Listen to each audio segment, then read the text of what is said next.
Good afternoon, everybody. This afternoon's proceedings are being live streamed, but by voice only and with a 15-minute delay. Those with mobile telephones in the rear of the hearing room may use them to report what they hear in the hearing room after 15 minutes have elapsed since the event that they're reporting. They may not be used for recording. Yes. Thank you, sir. Could we have up, please, MPS 0748390, please?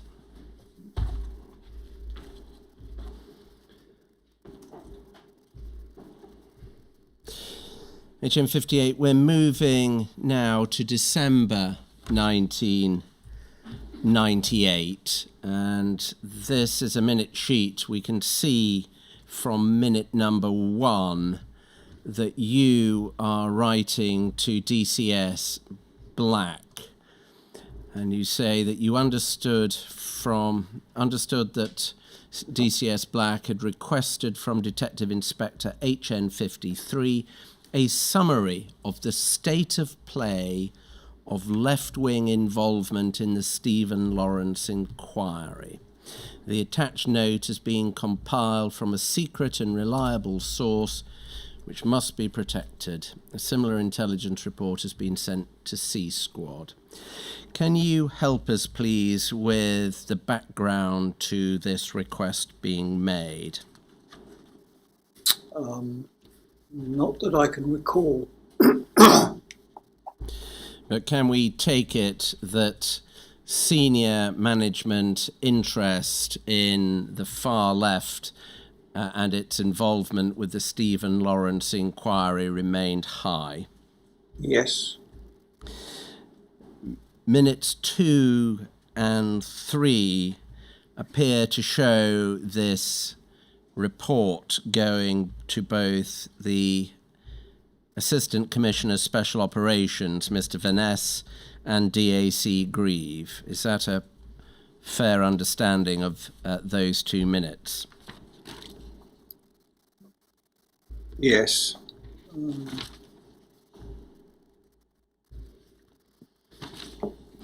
And if we... Certainly to Assistant Commissioner Specialist Operations, I can't see... Oh, hang on. Yes, I can. Sorry. Yeah, got it. Thank you. Yep. Yeah. If we could go to the update itself, which is at page 2. I'll give you a moment to refresh your memory.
Yes. And that first paragraph, or perhaps before I ask that, this is all based on SDS reporting, isn't it? I believe so, yes.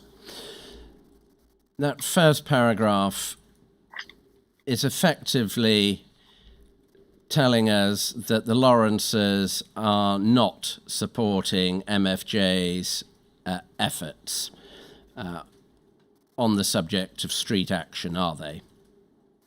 Yeah, that's true. But had the Lawrences called for a civil rights march, then it's not unrealistic to imagine that 100,000 people may have taken to the streets.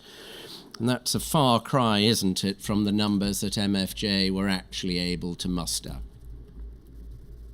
Yes. Was the influence of the Lawrences in that respect so great that they were of interest to you?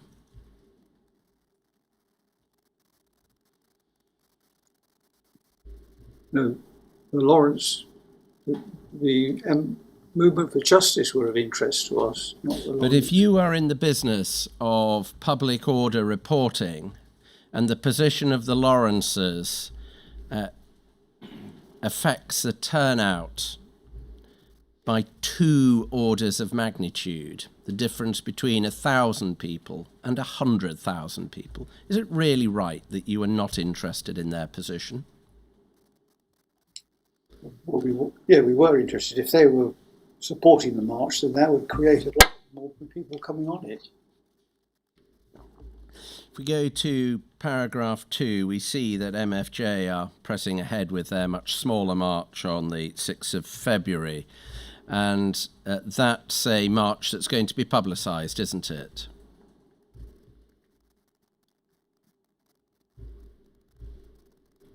It says they're attempting to mobilise support for it. Yes. It's also apparent that they'd lost the support of other Black and Asian justice campaigns, hadn't they? Yes. Is the relevance of that similar to the relevance of the Lawrences in that it might affect the nature of the protest and the scale of the protest? Scale of the protest, yes. And then the third paragraph deals with the potential for an inaugural meeting of the National Civil Rights Movement on the 20th of March, 1999. So again, the SDS keeping tabs on the embryonic development of the National Civil Rights Movement. Yes. None of this is unlawful, is it? No. And the events such as they were going to be advertised. Yes. This is intelligence which could have been obtained without a UCO, couldn't it? That side of it, yes. And no suggestion of disorder.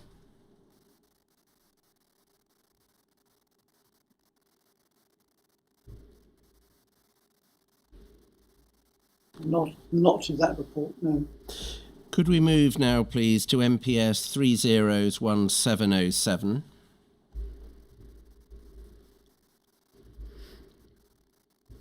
This is the 21st of January 1999, and this is approaching the time in February when the report of the Stephen Lawrence inquiry was published. The first paragraph on the first page says that the report provides a synopsis of the current standing of groups and individuals in relation to the Stephen Lawrence inquiry, details likely events in the aftermath of the release of the inquiry's findings. Can you help us with how this report came to be? Was it requested or was it produced of the SDS's own volition? I can't recall. Can you recall who wrote it?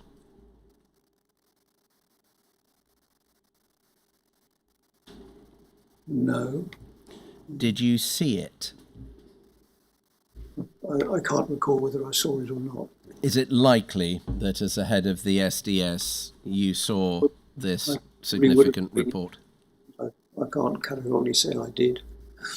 I missed the first part of that answer. I probably did see it, but I can't categorically say that I did. I can't remember it. We go to the second paragraph, please, on the first page.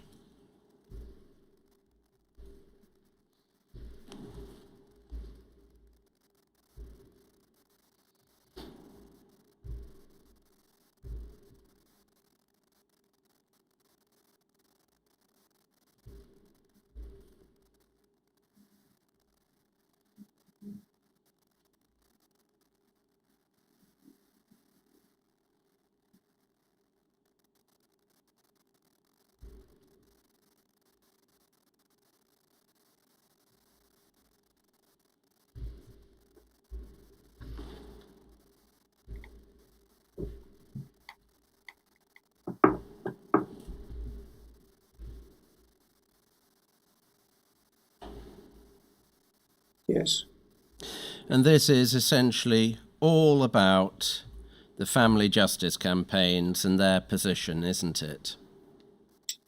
Well, it is, and it's also about the position of the movement for justice within that campaign. Detailed reporting on Neville Lawrence's position and that of the likes of Joy Gardner's campaign, Ricky Reel's campaign, the Brian Douglas campaign, so on. Yes. And it is confirming, isn't it, what we've already seen in other reports, namely they are most certainly themselves not a threat to public order. Yes. And none of them ever have been. No. Can we move to paragraph 3, please?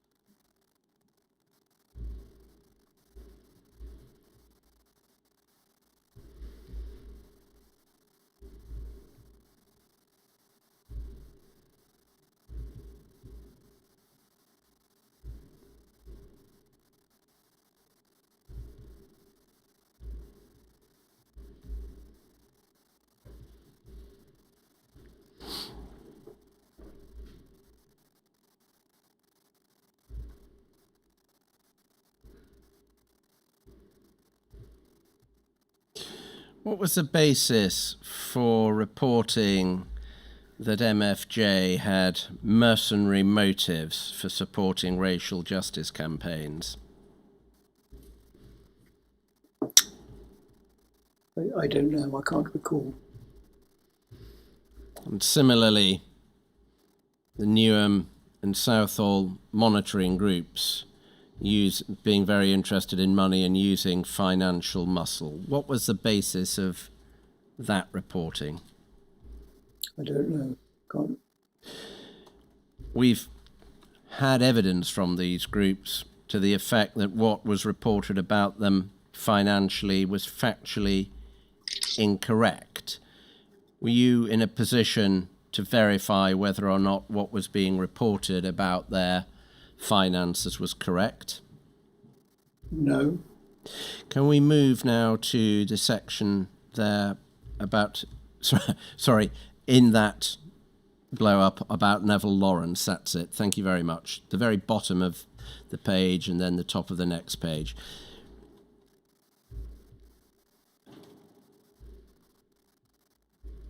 It says that widely spoken that Neville Lawrence has received the sum of £500,000 from the lottery. It has also been reported that he will allow his name to go forward in order to contest candidature for the appointment of Mayor of London.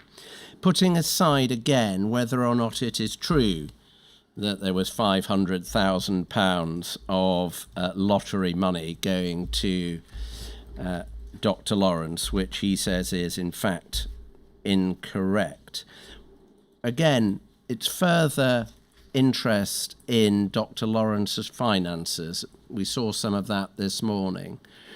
You are still not remotely concerned about reporting on the Lawrence campaign's finances?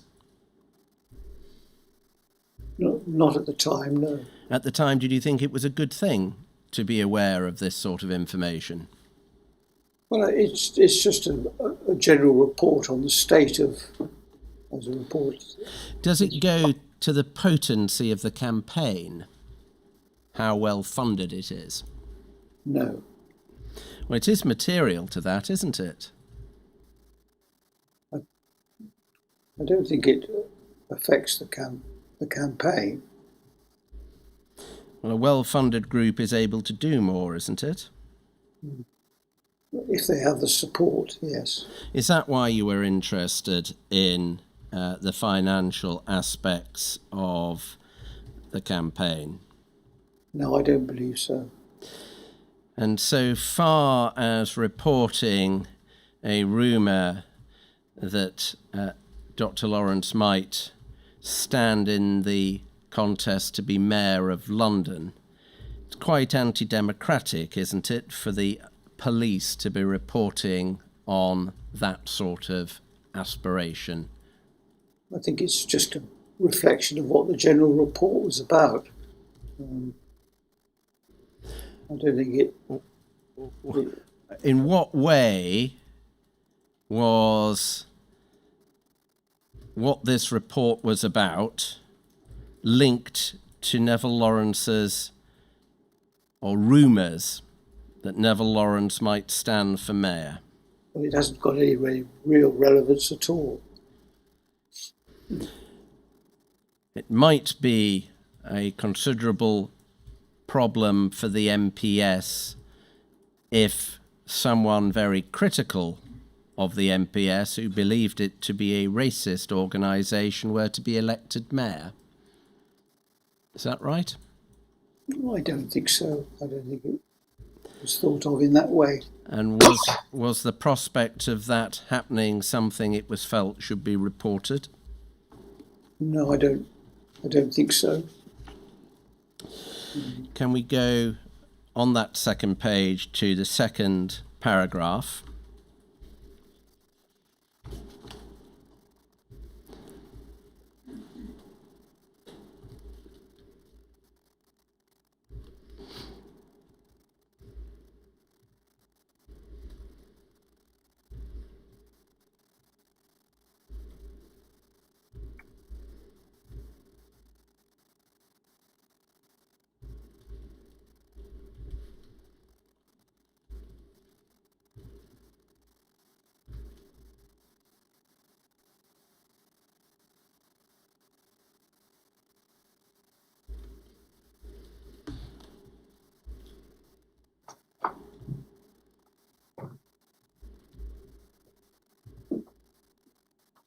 Yeah. Apart from reinforcing further Dr. Lawrence's consistent disapproval of riots and public order, this report goes a little bit further about him. It involves expressing the opinion, as can be deduced, he has too much going for him, so he is unlikely to be sidetracked by one small group with no known prominent backers. As can be deduced, he has too much going for him. That's referring back to the reference that he's received £500,000 from the lottery and is thinking of standing as mayor, isn't it? Possibly, I don't know. Well, if it isn't, what's the basis for it? I don't know. I just think that I don't know. In fact, he's simply a bereaved father campaigning for justice for his murdered son, isn't he? He is, yes. And that the tone of this reporting is snide, isn't it? Is what, sorry? Snide. I don't think so, no. It's a nasty view to express about a bereaved father fighting for justice, to suggest that he's motivated by money and office. I don't think that's the tenor of it entirely. I should make clear that Dr. Lawrence has refuted the factual basis on which this opinion appears to have been expressed. Would it not have been more accurate to report that Dr. Lawrence was a man who was not going to be sidetracked by a small Trotskyist group, because he was at all times focused on seeking justice through the mechanism of the inquiry and other more effective means? Yes, probably would have read better, yes. And was the fact that he was not reported in these terms a reflection of a cynicism within the Metropolitan Police about justice campaigns? No, I don't think so. This is shameful reporting, isn't it? No. Is it the product of bias against a black man who's criticised the police? No. Could we look at paragraph 4, please?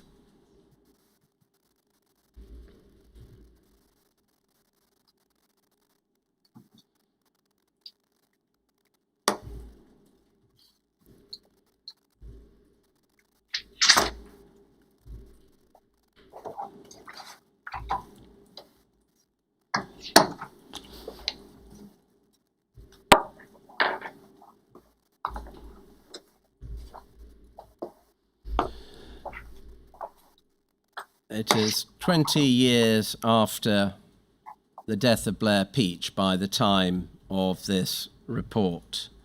To your knowledge, had there ever been trouble at any of the anniversary marches to mark the death of Blair Peach? Not to my knowledge.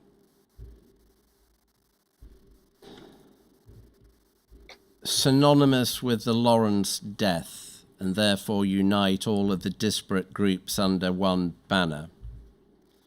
Is that a way of saying a large number of people who were concerned about the conduct of the Metropolitan Police and its record on racism were going to be attending a single commemorative event? Yes. There was no real reason to think, was there, that there would be any disorder at a memorial event like this? Well, I think there was potential for disorder, as the report indicates. Does the fact that Blair Peach's memorial marches were being reported on 20 years afterwards reflect the intense interest of the MPS in matters relating to anti-racist campaigning connected with criticism of the police?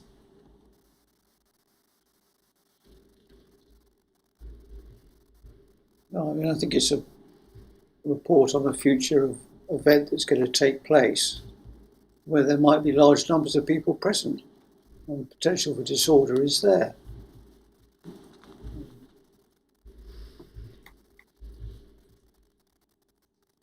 Can we take the document down now? In February 1999, the Stephen Lawrence inquiry report was published. Am I right to understand that at no point was that inquiry told about the presence of HN 81 reporting on the Lawrence family campaign? Yes. Was there any discussion about whether or not his presence ought to be disclosed to that inquiry? No. Did you give it any thought at all? No. If you had directed your mind to the question, would you have concluded that the inquiry ought to have been told? I don't think so, no. Why not? Because HN81 was reporting on an organisation that was potentially could create disorder at the inquiry or outside the inquiry. The fact that his reporting had gone far wider than matters concerning MFJ and public order, would that not have suggested that you should have disclosed it? No. No. Would the fact that MFJ was itself involved in stage 2 of the inquiry whilst being infiltrated by an undercover police officer have indicated that you should have disclosed his identity? No. And there could be no suggestion, could there, that Sir William Macpherson was not entirely trustworthy so far as a secret like that was concerned. I've no opinion on that. No opinion on whether no idea whether that was part of the concern. I can't recall that at all. Well, you've told us that no consideration was given to the question at all at the time. No. But a security consideration could not have been a legitimate concern, could it? Because Sir William Macpherson was a retired High Court judge. Yes. And we've seen that it was left-wing activity connected to the inquiry that was of interest to your superiors. They were requesting reports about it, weren't they? Yes. When an undercover police officer is reporting on events connected to a public inquiry, surely the inquiry should have been told. It never crossed my mind or anybody else's above me that they should have been.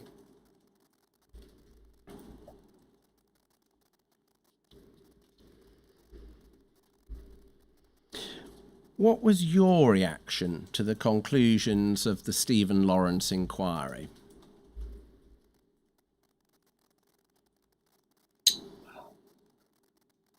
I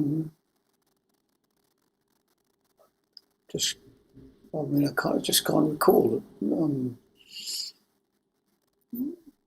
inquiry was completed. The conclusion was that police were institutionally racist. I didn't quite understand what that meant. And we were, I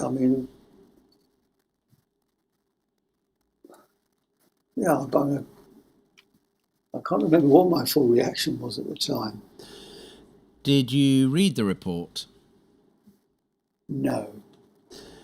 Not. Did you take any steps to understand what was meant by the finding of institutional racism? I think I did read it. When I said I didn't read the report, I think I read bits of the report. I can't remember how. Did you come to gain an understanding of institutional racism or not? I think I did to a certain extent. What was your understanding at the time? People's reaction to other people's colour was set in their own minds, and they had to change. Their attitudes had to change.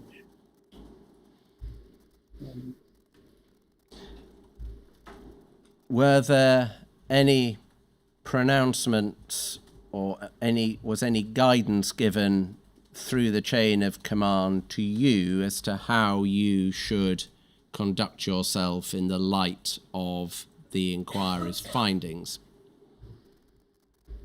No, but I did. Everyone in the Metropolitan Police went on a racial awareness course. I remember going on that. Can you tell us in a nutshell what that involved? Well, I think my memory serves me right. It was a presentation of about an hour from somebody who was explaining what racism was and how a black person would feel if they were confronted in any particular way or spoken to in any particular way. Did you discuss the findings of the Lawrence inquiry with your staff? No, I think they'd all read it. How do you know that? Well, because it was over all the papers at the time. Was there discussion of it? Sorry? Was there discussion of it within the SDS? There probably was. I can't remember what those discussions were. What was the reaction of those under your command to the report? I can't recall. We had evidence from DC Jenner, who spoke of a rather negative reaction to the report. Were you aware that there was negative feeling? Not particularly, no. Did you take any steps to promulgate the message of the inquiry to those under your command? I don't remember doing so. Does that mean you probably didn't? Yes, I can't recall. Can we go to 728625, please?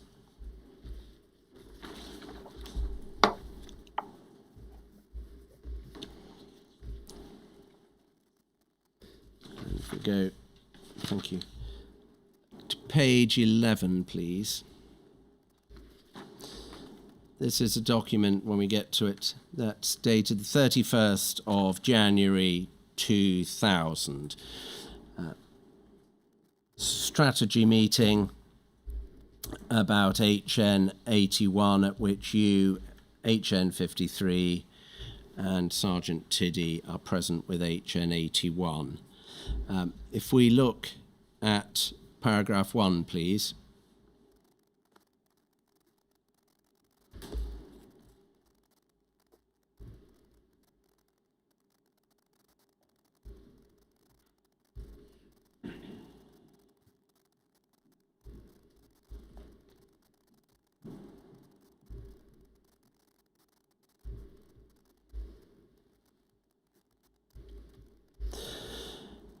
Cites fomenting unrest and violence at protests, for example, the Stephen Lawrence inquiry.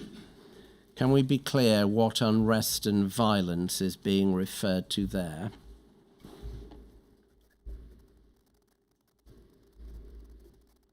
No.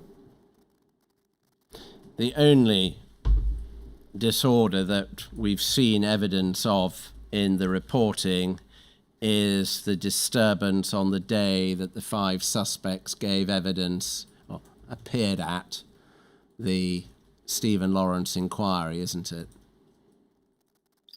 I can't remember all the reporting on it, but this suggests that MFJ fomented unrest and violence. There is scant evidence that it did that, isn't there?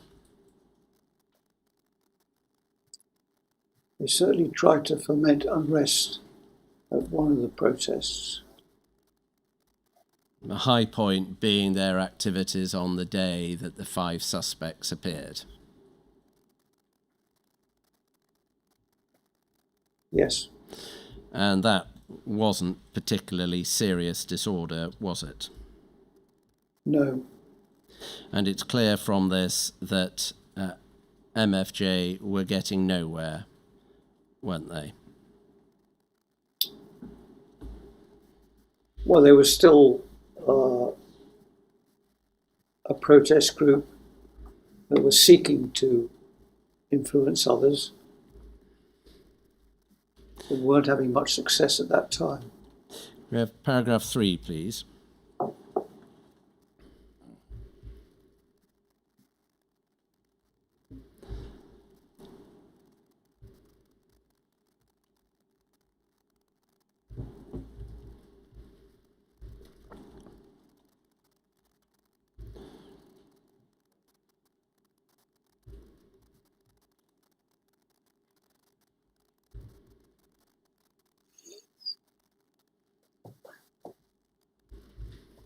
Yes. The first observation of this has got nothing to do with MFJ, has it? Well, not on the surface, but I presume he's talking about MFJ as an organisation providing a catalyst for unrest. This is about the temperature amongst black youth, isn't it? It is, yes. And is that what ultimately the police wanted to assess? No, I think in this particular case, it may be seen as an opportunity for MFJ to foment some sort of street protests. This is much wider than MFJ, isn't it? This is about the temperature in Tottenham amongst black youths, isn't it? Yes. And that was effectively an intelligence requirement.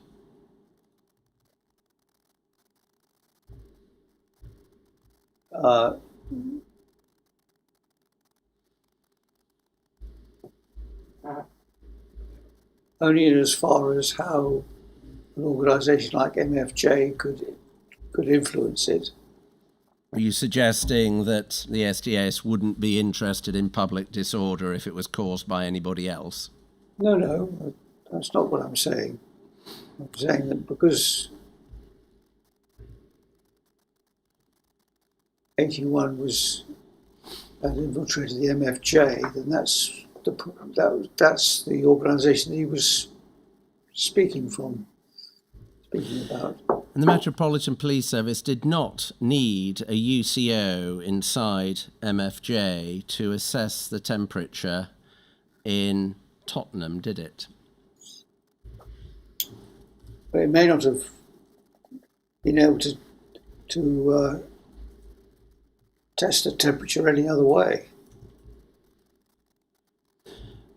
Well, there are lots of other ways of testing the temperature in Tottenham, aren't there? This is just one other. This is just a report which may have been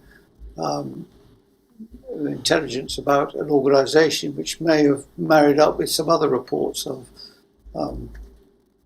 unrest. But police community liaison, for example, can keep a finger on the pulse within any part of London, can't it, if done properly? If done properly, yes, maybe. Could we take that down now and have MPS 304118, please?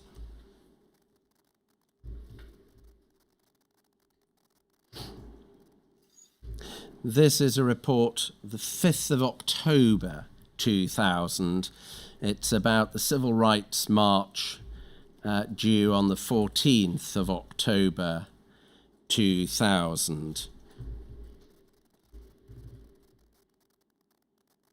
And I'll give you a moment to read it. It's to the effect that the Lawrence family have effectively ended their involvement. Yes. So right to the end, the Lawrence family's campaigning reported on. Yes.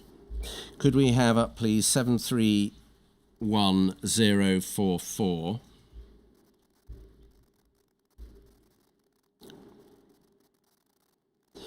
(29th of November 2000). This is from DCI Dell to your Detective Inspector HN53, and it's about current SDS targeting, domestic and subversive. Does that mean domestic extremist? It's in the title. Current SDS targeting, domestic/subversive.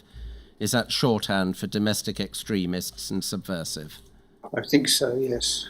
If we look under the left-wing heading,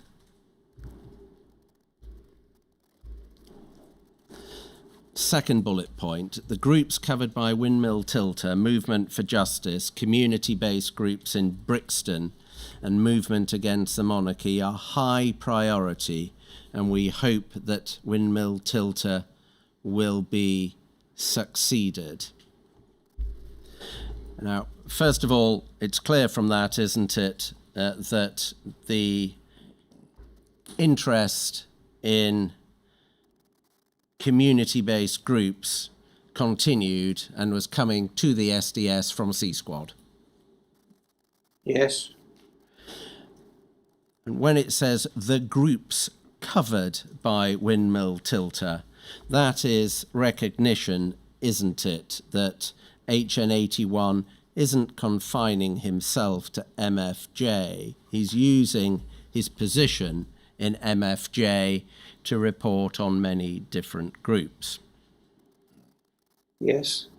And that the interest in broad terms is community-based groups in Brixton and movement against the monarchy. Yes.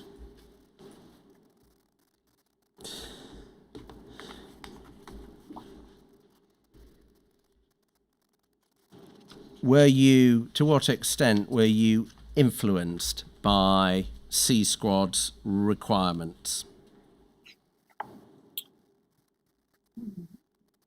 Well, I mean, quite a bit really. I suppose they were. We always consulted with them about future targeting and where they felt there was a gap. Could we have 731043 up, please?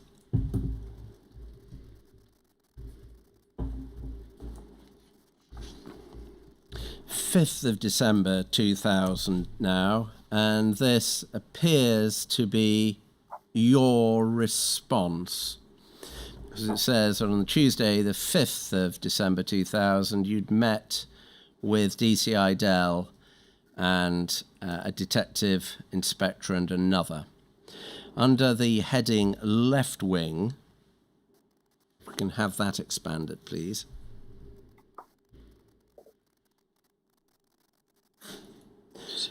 Windmill Tilter's reporting was very useful in the context of local policing in the Brixton-Tottenham area. I said that he would be difficult to replace in MFJ, it being so small, but that we would explore other community-type groups which could provide a similar barometer of local unrest. Can we take it from that, your own words, that a barometer of the local temperature was the intelligence requirement?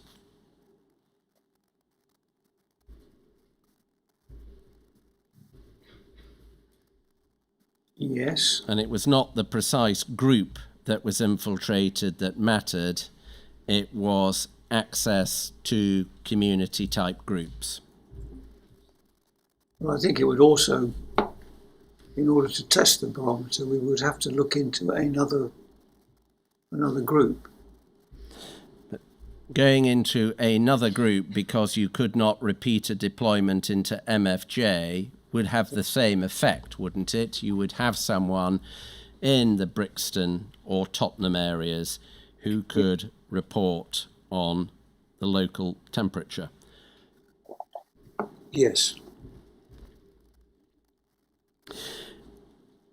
Was HN 81 in your time actually replaced? I don't think he was. And can I take it that because you retired, you're not able to assist us as to what ultimately happened on this front? That's correct, yes. Can we have up, please, MPS 302448? Moving now to a theme of reporting about Dwayne Brooks. This is a report dated the 17th of September 1999. And if we could have up paragraph 2, please. Give you a moment to read that.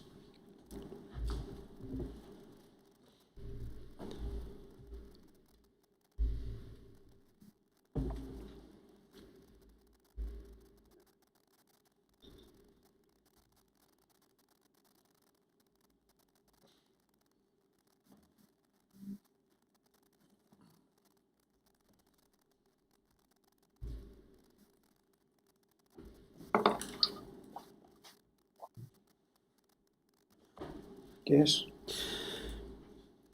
To start with, Mr. Brooks, he was the victim of a racist attack, wasn't he?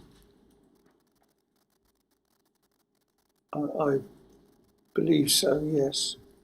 Well, there's no real doubt about it, is it? He was with Stephen Lawrence on the night that Stephen was murdered. Yes. and a direct witness to that horrific racist murder. Yes. And here your officer is reporting on Mr. Brooks's hardening political attitudes. Why is the SDS reporting on Mr. Brooks's political opinions?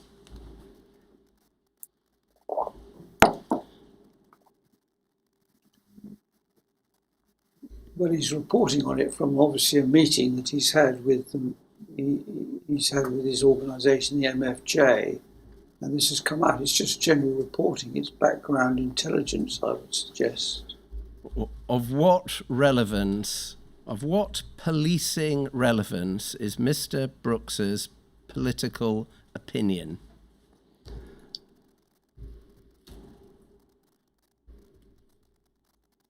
None whatsoever, I don't think. Why then was this intelligence not excised from the report? I have no idea. Was it because Mr. Brooks was critical of the MPS and therefore the MPS wanted to keep tabs on what he was doing? I don't believe so. No. Not just critical of the MPS, but as a victim of the same attack as led to Stephen's murder, a man with some influence. I don't think so. This report goes on, doesn't it, to report on Mr. Brooks's views about his civil action against the Metropolitan Police Service and also MFJ's views about that litigation. Doesn't it? Go on. I beg your pardon? I can't see the report. So it's fundamental to MFJ's, perhaps we'll get it up for you, but it's the same paragraph, paragraph 2. Sorry. Fundamental to MFJ's activities will be the civil case brought by Dwayne Brooks against the Metropolitan Police for racial discrimination during the Stephen Lawrence investigation. And it picks up, it is a considered opinion of many within the hierarchy of the MFJ that in the current political climate, Brooks is most unlikely to lose his case. Brooks has also intimated that he will not settle out of court. This is something that is vital to MFJ as they will attempt to capitalize on the publicity that the case will generate. It is the intention of both Owolade and Brooks to get the Commissioner of the Metropolitan Police into court in order for him to answer questions about alleged crimes committed by the police. So your officer is reporting on MFJ's and Mr. Brooks's attitudes towards his claim against the Metropolitan Police Service. Yes. That was entirely legitimate activity, wasn't it? Yes. Seeking to vindicate his rights through the courts. Yes. There was no proper policing purpose in reporting on Mr. Brooks's attitudes towards his litigation against the MPS. No, the only legitimacy would be the MFJ's part in it. Well, what is the policing purpose in understanding MFJ's attitude towards litigation?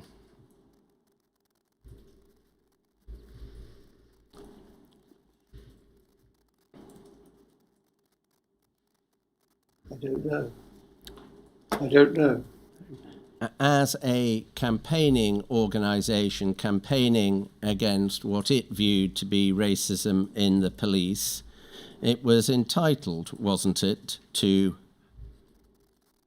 hope that Mr. Brooks would be successful and hope that the Commissioner would have to answer questions in court? Yes. And of course, if the Commissioner had had to give oral evidence as was being there supposed, that might have led to embarrassment for the Metropolitan Police Service, mightn't it? It might have done. And was that prospect of embarrassment to the Metropolitan Police one of the reasons that this was actually being reported? No, I don't believe so. If we go to paragraph 3, please.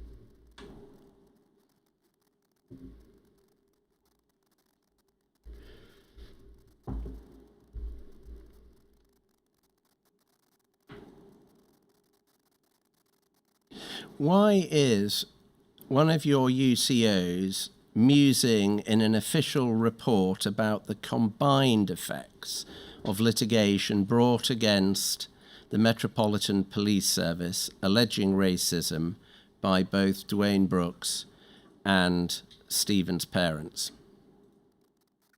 Well, I think in this one he's expressing the Movement for Justice's stance on it. And again, they're entitled to a stance, aren't they? They are, yes. When one party is being sued in civil litigation, do you see a problem with it deploying an undercover police officer who reports on the attitudes of the claimants?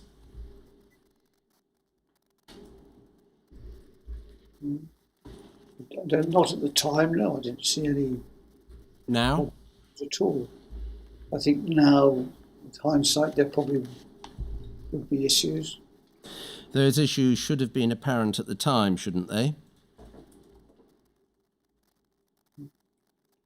Well, they may have been, should have been apparent at the time, but they weren't.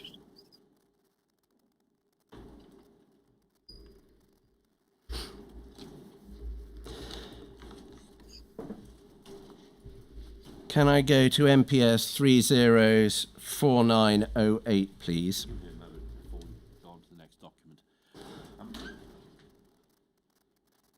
The only public order element of this report is the beginning paragraph and the last paragraph. The Movement for Justice have been inactive, but view the autumn as a time to reinvigorate their activities, first paragraph, and then a long discussion of the cases, of Dwayne Brooks's case. Then MFJ accept that in order to influence cases, they need to be known for their activities. It was therefore agreed they now need to step up the Don't Walk On By campaign, challenging police stop and searches in South London. What's the relevance of the bits in the middle, the reporting on the litigation?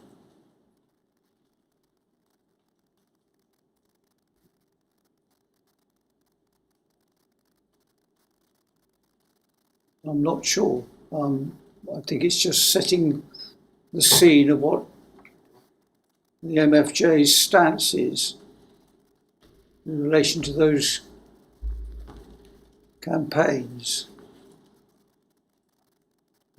If the legitimate policing interest is in public order, difficulties which might be created by MFJ, all that needs to be put in the report is that they will step up their challenge to police stop and searches in South London. Yes. The rest of it is irrelevant to that, isn't it? It is, yes. This is one of the more extreme examples of reporting on matters that may be of interest to the police, but are not the proper subject of police reporting. Why was nothing done about it? Because at the time it was the acceptable way to report on activities of organisations and groups. The legitimate reporting on the activities of organisations and groups is the bit we've just looked at, the last paragraph. The rest of it's nothing to do with that. Why was nothing done about it? I can't answer that, sir. No. All right. MPS 0004908, please.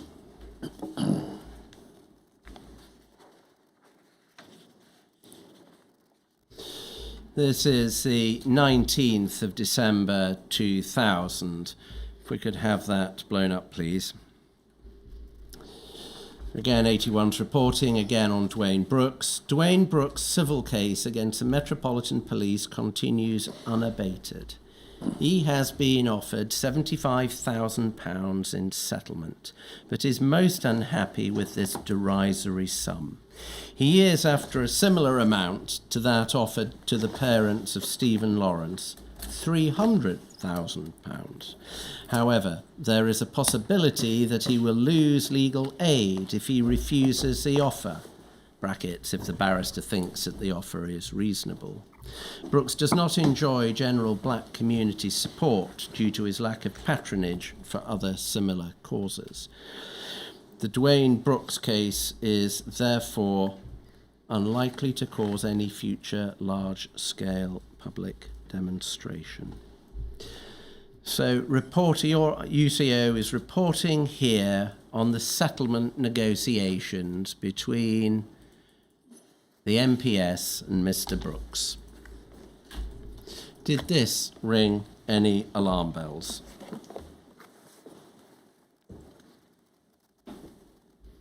No. What was done with this reporting? What was done with it? Yeah. It was sent to C Squad for filing. Did you get any feedback about this report? No. Can you really not see a problem between a defendant in civil litigation spying on the claimant and reporting on his attitude to a settlement offer? Yes, I can see some problems. Yes. It's cheating, isn't it? It's cheating. Yes. Can we take that down now, please, and we could go to MPS 301717, please.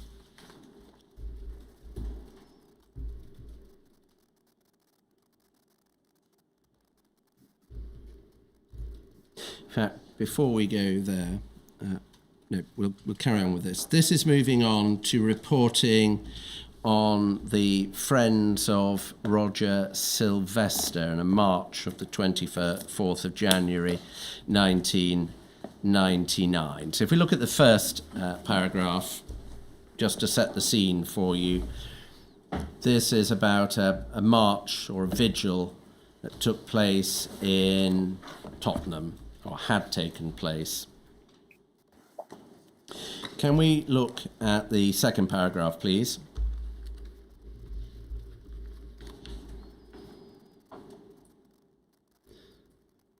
Give you a moment to read that.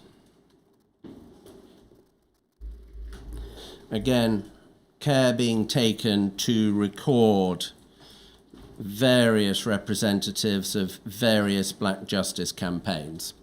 Mm-hmm. Relatives of Michael Menson, George Silcott and Neville Lawrence. If we go to paragraphs 4 and 5,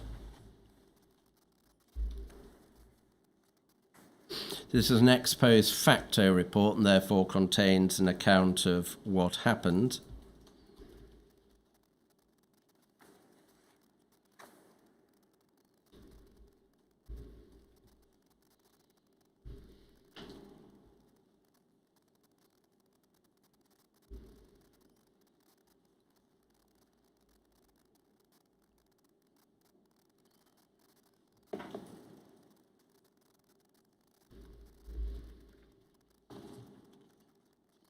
Yeah.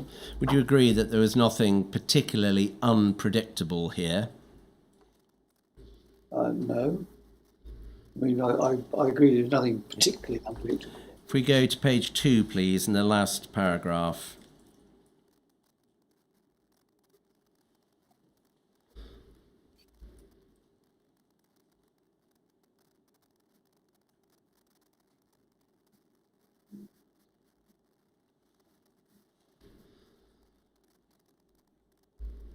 We see there that the moderate line taken by the families is remarked upon.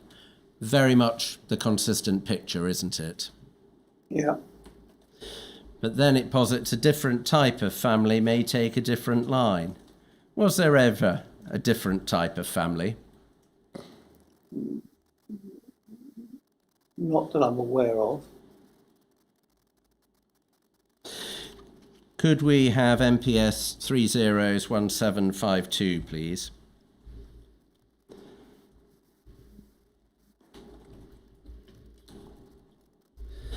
And paragraph 1, please. 4th of February 99 report about an MFJ meeting on the 2nd of February 1999 for the friends of Roger Sylvester. And it says the purpose of the meeting was to introduce them to Myrna Simpson, George Silcott, and Dwayne Brooks. The evening went very well. 2 members from the Sylvester family privacy attended, so the friends can now claim some authenticity, even if the parents don't ultimately support this venture. So reporting on MFJ in its capacity as bringing together a number of black justice campaigns. Yes. And reporting on some of the internal dynamics within the Friends of Roger Sylvester campaign, particularly the attitude of Mr. Sylvester's parents.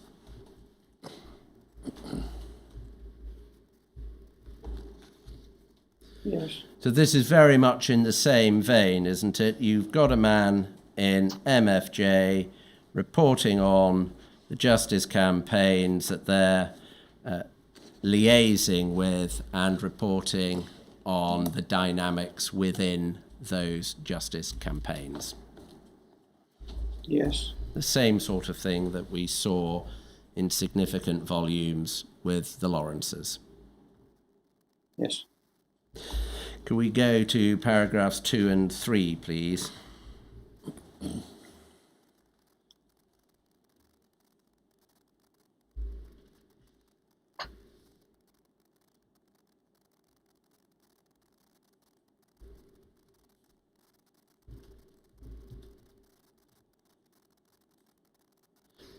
You see there's nothing specific from a public order, no specific planning from a public order perspective, is there?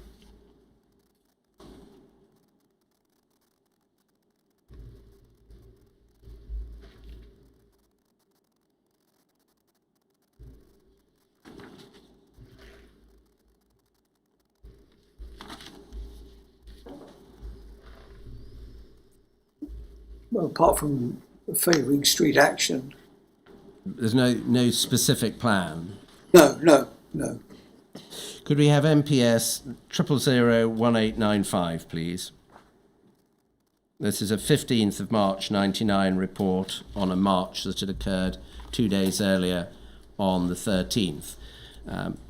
It's entitled Community Coalition Against Injustice and Racism. Again, if you look at the first paragraph to set the scene, please.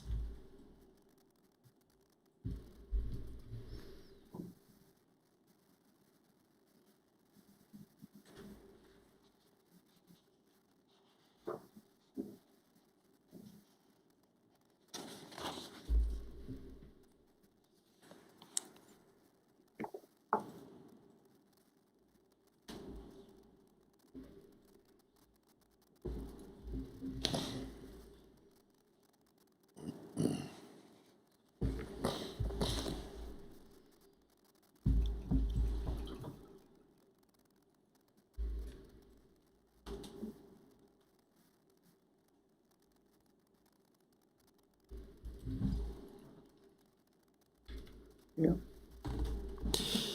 Would you have discussed this report with HN81? I probably wouldn't have done that. Would you have read it? It's possible I could have read it, yes. Is it likely you would have read it? Probably likely, yes. The phrase, it attracted a vocal, aggressive crowd of about 200 young black people. What would you have made of that? Well, it was quite a volatile march. The most militant group to attend was the Friends of Roger Sylvester. This group of young black men and women are all highly volatile and clearly looking for the right opportunity to cause trouble. What did you make of that? Well, I assume that was just the assessment of Windmill Tilter to the makeup of the people attending the march. Did you think that was significant? Potentially. Would you have tested this with HN81 or sought further information?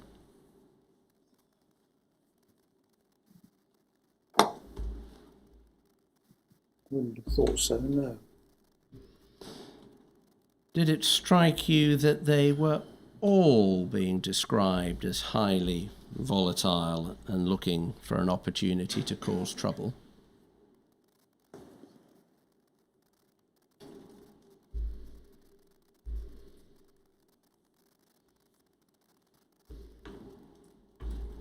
Yes, I think so. In what respect? Well, insofar as an aggressive crowd of about 200 young black people, and then the group of black people and black men and women, all highly volatile. I think it's probably referring back to that, is it? And so how did that strike you?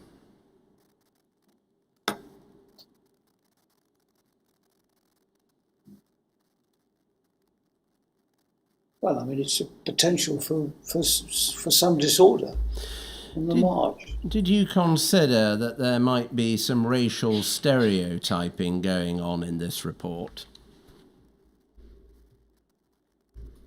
No. Black people being universally described as highly volatile and clearly looking for the right opportunity to cause trouble? No, I think he's referring to the people that were there. The Friends of Roger Sylvester was what I was referring to. Well, the earlier one of the 200 black people. Do you think that aggressive black people or volatile black people or black people looking for an opportunity to cause trouble, did any of that ring at least some possible concern in your mind that there may be some stereotyping here? Don't think so, because he describes the group as black people. Can we look at paragraph 2, please?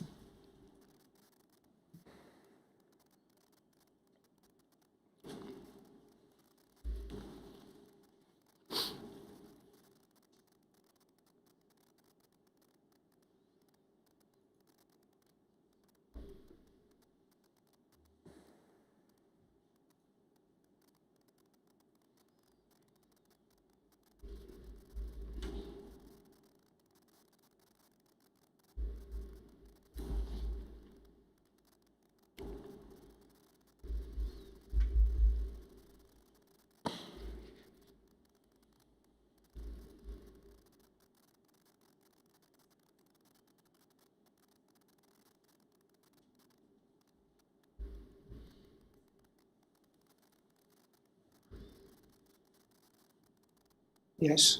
This is a march that was organised by a collaboration, essentially, of black justice campaigns, wasn't it? Yes. So what intelligence picture is this report helping to build up? Well, it's a report of the march and what happened on the march. Sort of. And they're not actually causing disorder, are they? No. And certainly not serious disorder. It was the feeling that these black justice campaigns needed to be monitored because they were often volatile and looking to cause trouble. No, I don't think so. Could we take that down and have MPS 301908, please?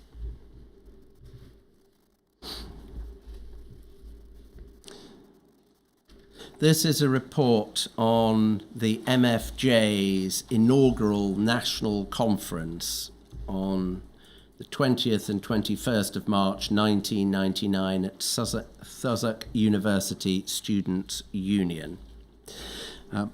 This is a month after the Stephen Lawrence inquiry report has been submitted. If we look at paragraph 1, you will see that it was described as a weekend of political workshops.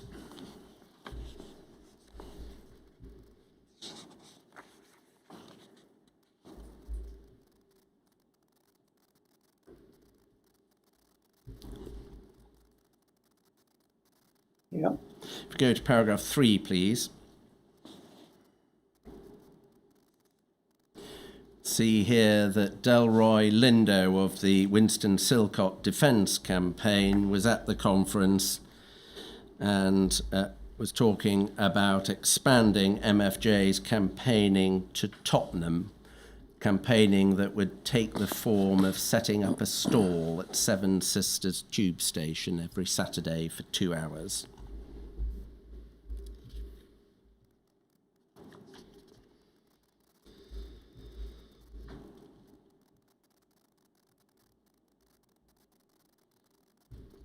Yeah. Paragraph 4. You'll see there are plans here for MFJ and the Friends of Roger Sylvester to attend the Haringey Police Consultative Committee to further the Friends of Roger Sylvester campaign.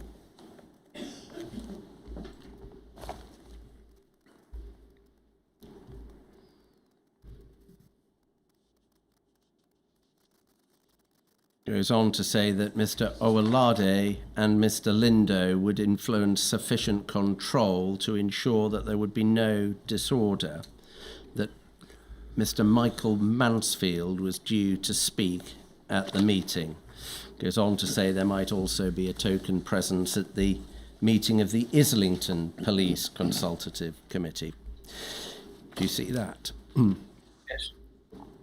If we go to page 2 and the handler's comments, please.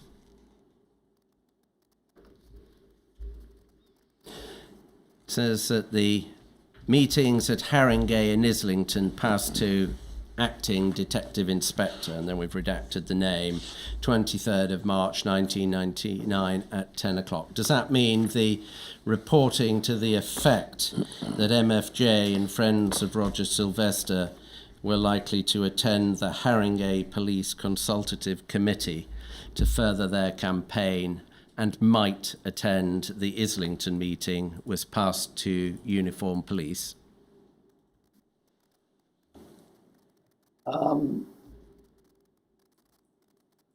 Possibly. Or passed to someone who was going to pass it to uniformed police? That's probably. What was the thinking in the wake of the Stephen Lawrence inquiry about this sort of reporting?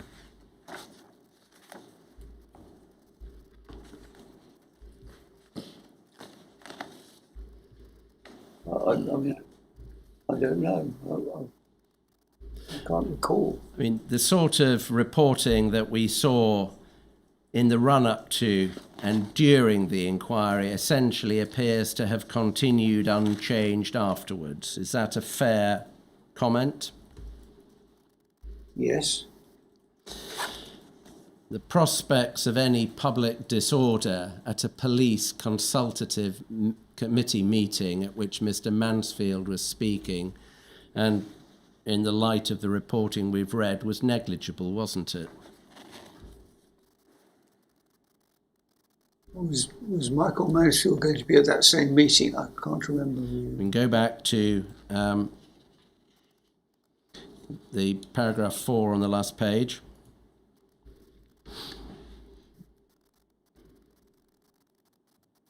So Michael Mansfield is due to speak at this meeting and also at a similar meeting on Thursday, which is at Islington.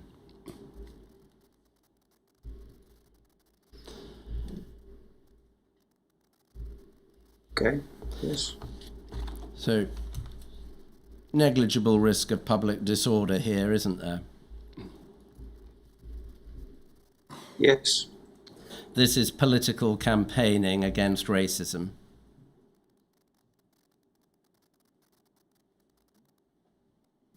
Yeah. And in particular against racism within the police.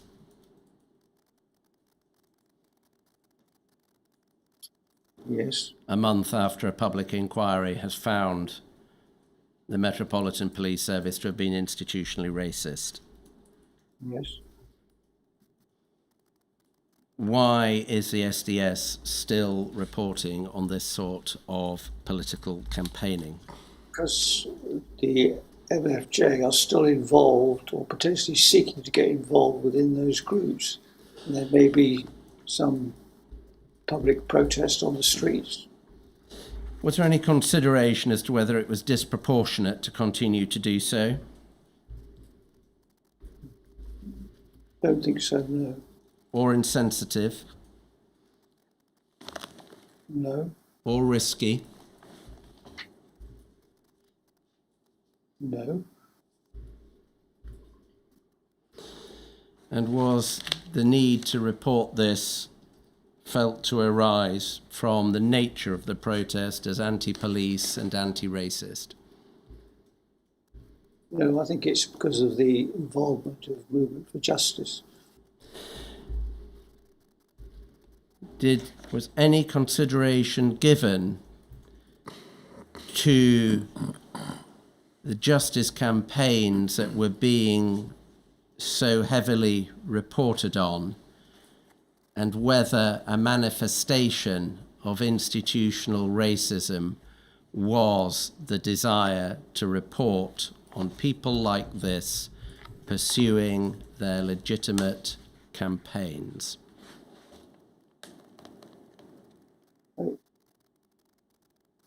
I don't think there was any thought given to that. If you give thought to that now, from the perspective of those being reported on, these black justice campaigners are being reported on for their legitimate activities, aren't they? Yes. That is a disadvantageous outcome for them, isn't it? Yes, it probably is. And it arises essentially in the context of their anti-racist, anti-police campaigning, doesn't it? Yes. Do you see that that is a manifestation of institutional racism?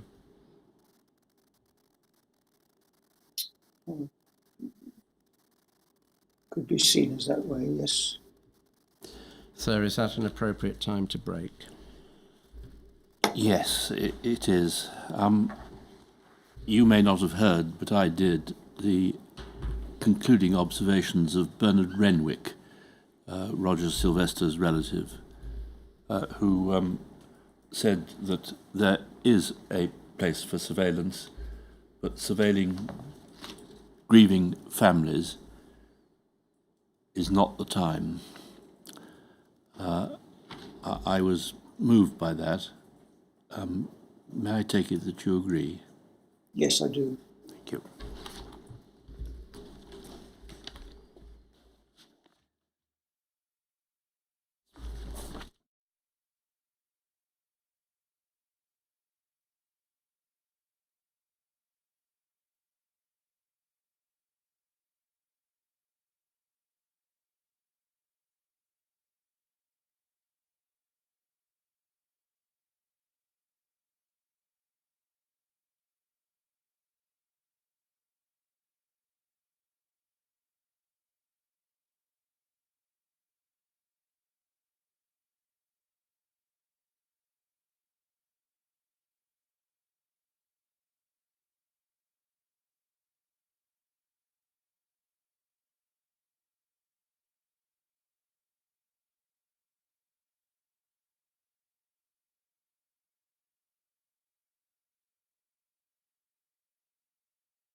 1858. I want to move now to some reports about Lee Lawrence. Could we have up MPS 303577, please? When it's up, you'll see this is a report about the trial of Mr. Lee Lawrence on the 7th of July 2000, and the report is 4 days later. If you look, perhaps if we could have the first 3 paragraphs.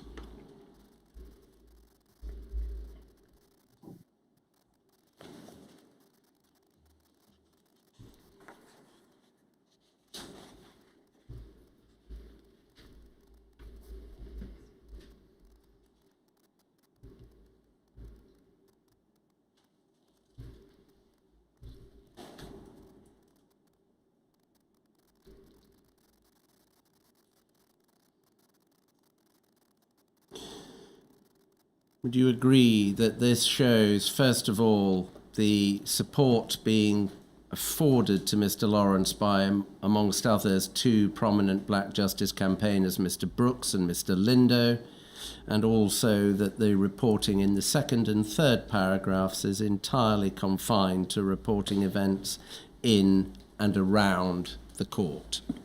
Yes. If we go to paragraph 4, please.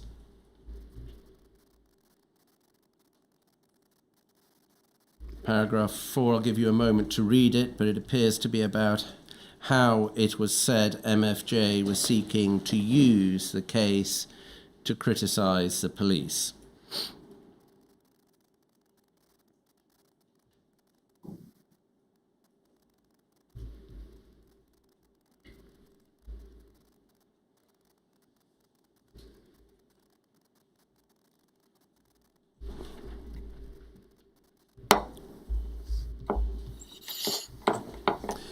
These were legitimate concerns to hold, weren't they? Yes. And there's no criminal intelligence here? No. There's no direct public order intelligence here? No. There's no real threat to the state?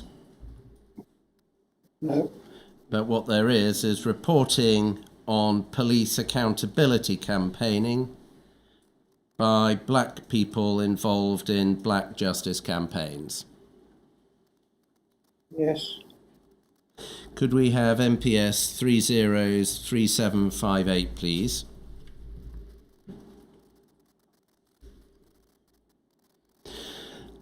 And this is a report of the 3rd of August 2000 about events at the resumed hearing of Mr. Lawrence's trial on the 3rd of August.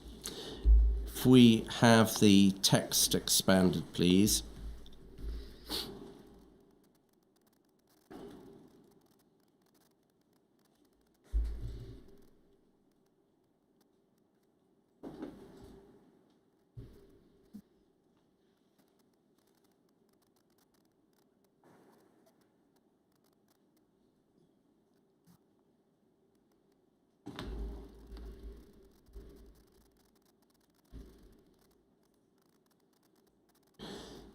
Paragraph 1 is essentially confined to events at court and the dismissal of the case against Mr. Lawrence, isn't it?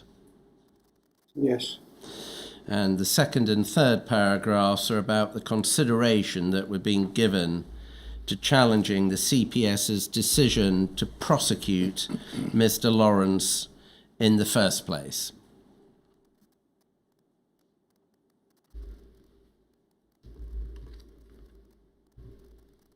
Yes. No crime is being committed here by MFJ or Mr. Lawrence or his supporters. No. And there's no direct public order intelligence here. No. But it is further reporting on a police accountability campaign. Yes. And on the potential for seeking lawful redress. Yes. Could we have MPS 303,773, please.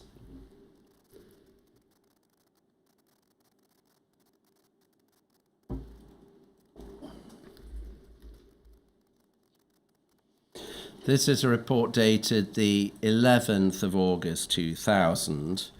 It's about a meeting of MFJ on the 8th and a meeting with council on the 10th of August.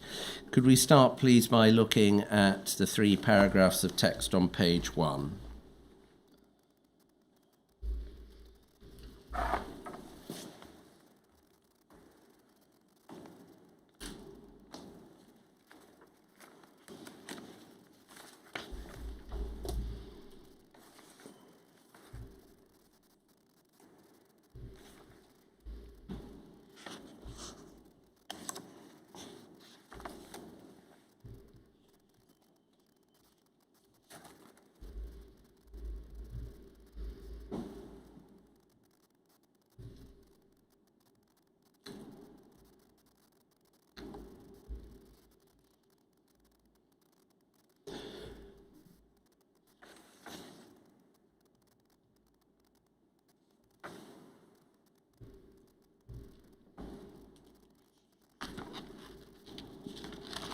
So this is, again, reporting on a meeting focused on seeking legal redress against the Crown Prosecution Service in the wake of the prosecution, isn't it? Mm-hmm. If we go over to page 2, please, in the source comment.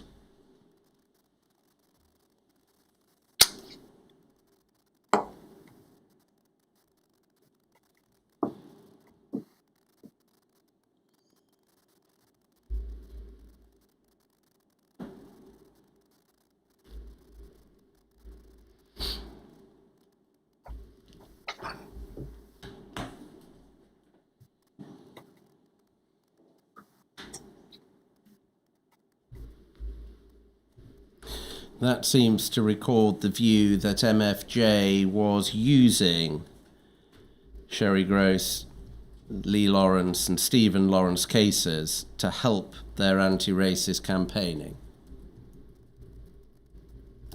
Yes. But there's, again here, no criminal activity being reported on.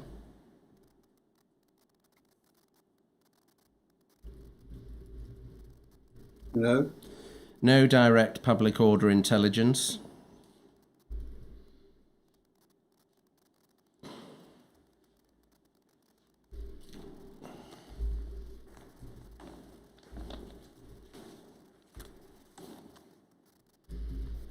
Well, potentially there might be. The Don't Walk On By campaign. The Don't Walk On By campaign is about confronting officers who are conducting stop and search, isn't it? Yes, but that may create disorder on the street. Their purpose in doing it was to try and ensure that those powers were only used properly. Mm-hmm.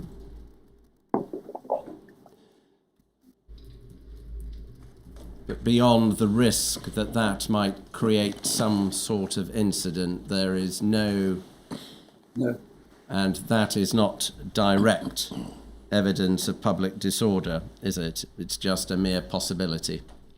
Just a possibility, yes. And what this really is in substance is further reporting on anti-racist campaigning. Yes. These 3 reports that we've just been through, they weren't necessary reporting, were they? Well, they were reporting on the stance of movement for justice within the other organisations they were trying to manipulate or get into. Well, manipulate's a very cynical way of looking at it. They were all campaigning against racism within the police, weren't they? Wrong word to use. I apologise for that. But is that not indicative of the mindset that they were considered manipulative? They would say they were simply campaigning against racism within the police. I know. It's a mistake. I used the wrong expression. This reporting on entirely lawful campaigning activity wasn't proportionate, was it? I think the officer was reporting on the activities of his organisation that he was targeted into. That's not an answer to my question. It wasn't proportionate reporting, was it? I think it was, yes. How could it be proportionate for an undercover police officer to be reporting on entirely legitimate campaigning, a man being acquitted by a court and seeking advice on potential avenues for legal redress? But it also reported on that group's activities in relation to the organisations that they were trying to create ties with. This is more reporting of the kind we've looked at, where black justice campaigners are reported on a great deal simply because they're campaigning against the police, isn't it? They are campaigning against the police, yes.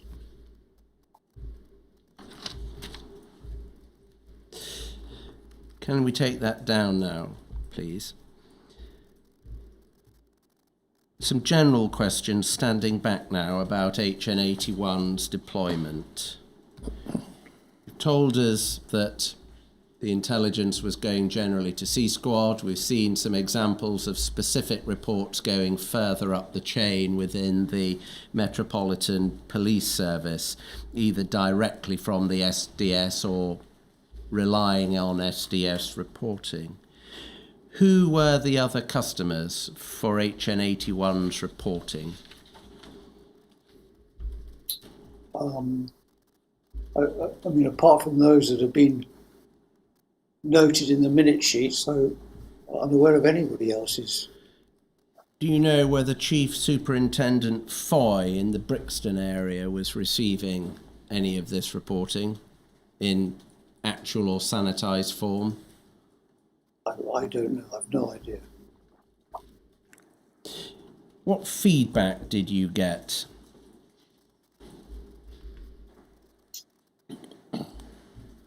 Specifically to Windmill Tilter? Yes. Don't think I can't recall getting any feedback. Can you recall whether you got any specific requests other than anything we've been to today for intelligence which you would be able to obtain through HN81? I don't think so, no. Not that I can remember. Can we move now to 728625?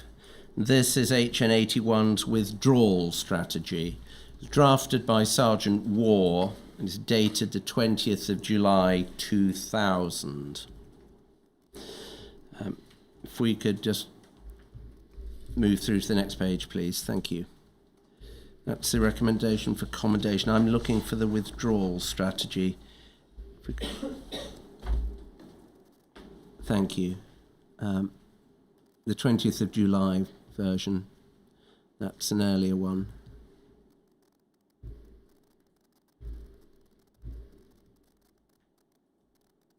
Thank you, that was it. That 20th of July one. So if we can go back, thank you. One more page forward. Thank you. Paragraph 4, please.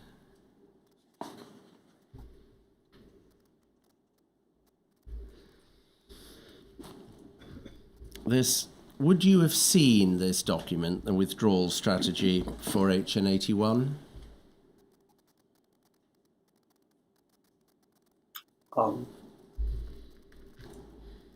It's possible. Is it likely? Probably I would have seen it, yes. I'll give you a moment now to read that paragraph.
What did you understand to have been HN81's progress within MFJ?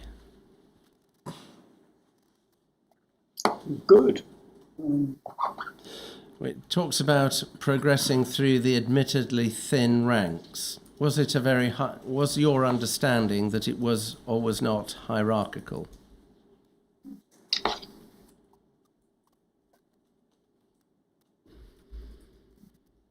I think it probably reflects that it was quite a small organisation. It says, Windmill Tilter is quite candid in admitting that he was largely responsible for their adoption of the Stephen Lawrence case, and the rest, as they say, is history. Did HN81 ever say anything to you to the effect that he was responsible for MFJ adopting the Stephen Lawrence case, or in any other way supporting the Stephen Lawrence case? No. Are you able to help us with whether or not this assertion is factually true? No, I don't. No. No, you're not able to help? No, I don't think it's factually true. You don't think it's factually true? And would you have had a view one way or the other as to whether or not your undercover officer ought to steer a group towards support for the Stephen Lawrence case? Yes, I don't think they should be central in that. Why is Sergeant Waugh writing this then?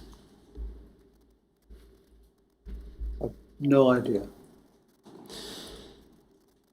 It appears that he believed that getting into the Stephen Lawrence case had given access to good intelligence about it. Was that a general sentiment held by you and management within the SDS? That I think He'd had good access. he had good access. Yes. And is, even if it is not strictly factually accurate, it is recording a reflection of how interested the SDS was in the Stephen Lawrence case, isn't it? Yes. Could we take that down now, please? Could we have up 728625, please?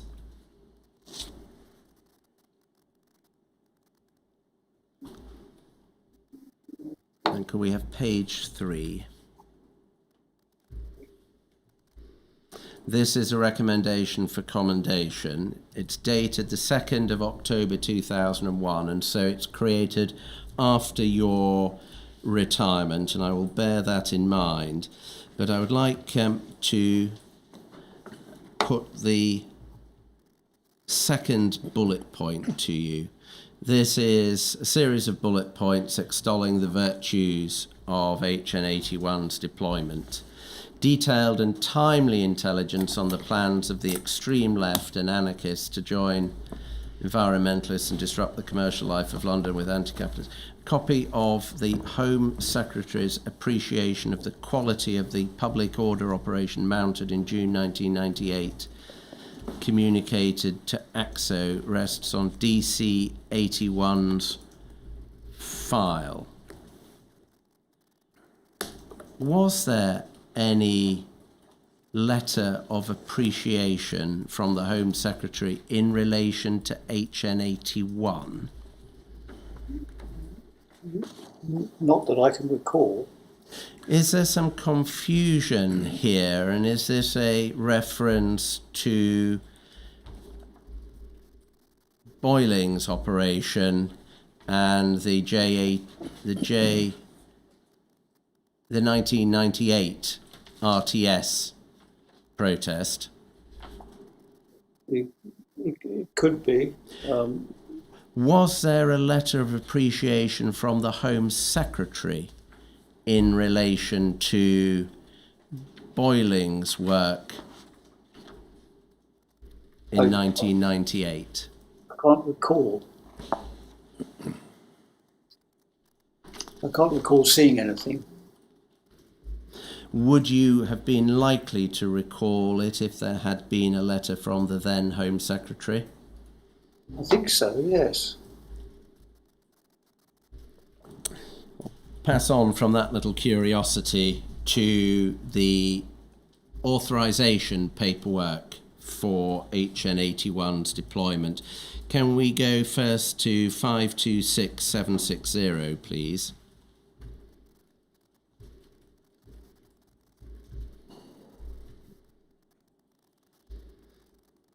Thank you.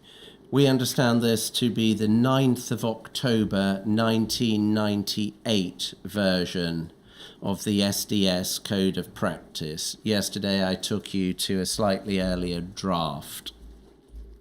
If we look at paragraph 1.3, authorization of undercover operations may only be granted in furtherance of the prevention or detection of crime, prevention of public disorder, the preservation of community safety and national security. Bear that in mind, and then can we go down the page to paragraph 2.2, over the page, sorry, to 2.2. Before authorising such a deployment, the authorising officer must be satisfied that the operation is in furtherance of those objectives set out in paragraph 1.3, which we've just looked at. The deployment of an undercover officer is likely to be of substantial value in obtaining these objectives. The deployment is the most effective method of achieving these objectives. And if we could go down to 2.5, please. In cases where the likely consequence of the undercover deployment would be the acquisition of knowledge of matters subject to legal privilege or confidential personal information or confidential journalistic material, such a deployment will only be authorised by Commander's Special Branch on the recommendation of the Operations Commander. The foregoing, notwithstanding any action which involves trespass to property, will only be authorised in accordance with Part 111 of the Police Act of 1997. And then finally, can we go on page 5 to paragraph 4.1?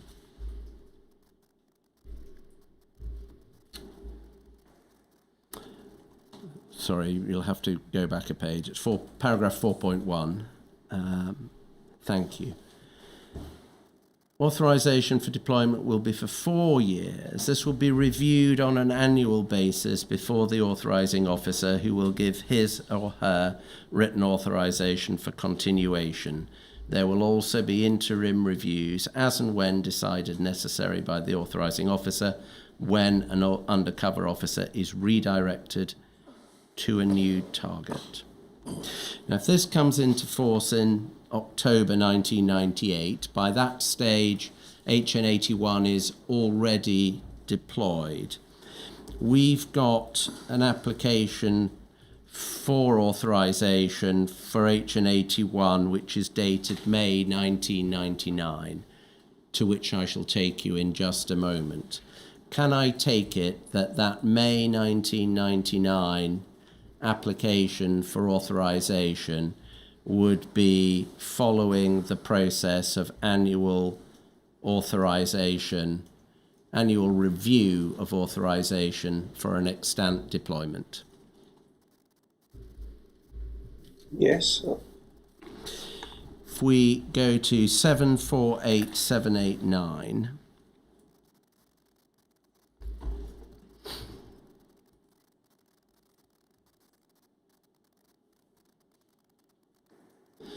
this is an application for authorization. It's for a series, it's for all the extant deployments.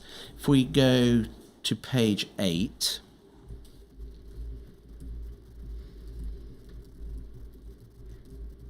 can see that it bears your signature, and you are saying to Detective Chief Superintendent Black that herewith are the annual authorization forms for the continuation, cessation of current operations as required under the current codes of practice for the deployment of undercover police officers.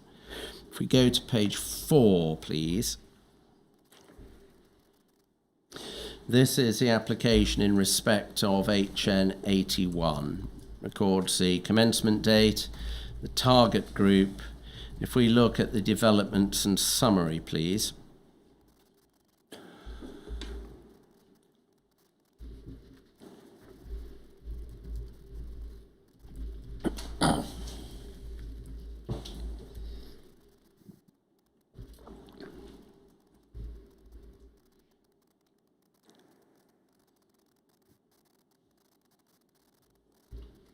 Yeah. The portrayal here of MFJ rather overstates the reality, doesn't it?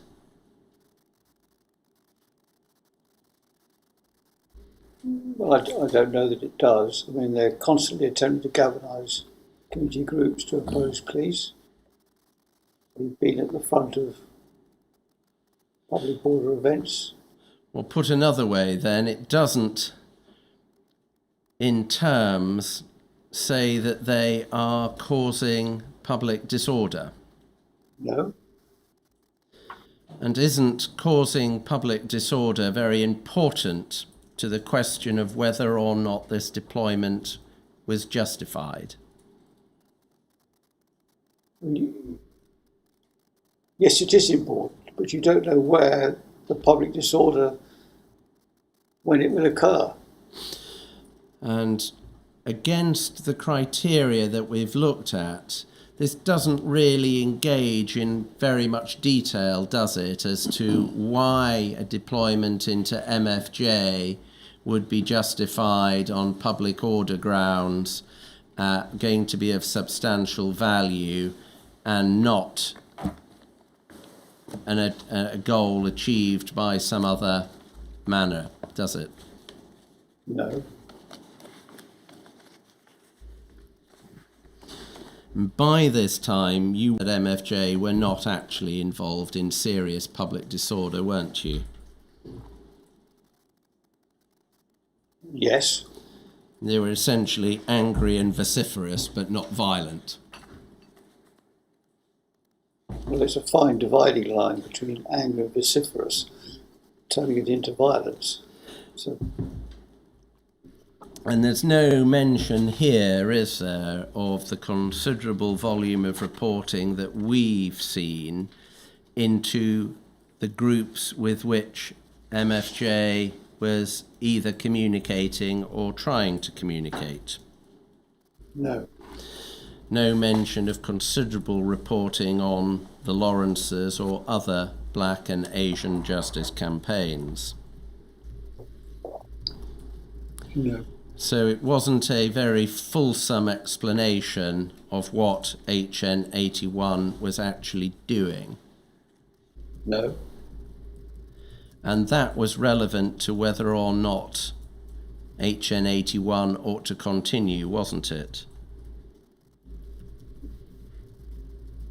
I don't. No, I don't think so. I think it's just To what I beg your pardon? Sorry, I think it's just a very succinct report. To what extent did DCS Black know what HN 81 was doing? To quite a large extent, actually.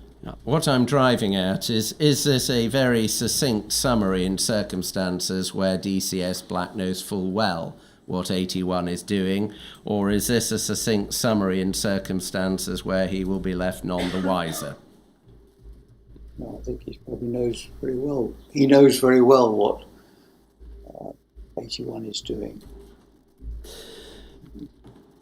It goes to Detective Chief Superintendent Black. If we have up 526906, please. If we go, thank you. And we see there a copy of the same application, but this time signed the day afterwards by DCS Black. Now, when I took you to the code of practice about the level of authorization for confidential information, that was Commander Special Branch. We've seen, haven't we, that HN81 was reporting confidential personal information, wasn't he?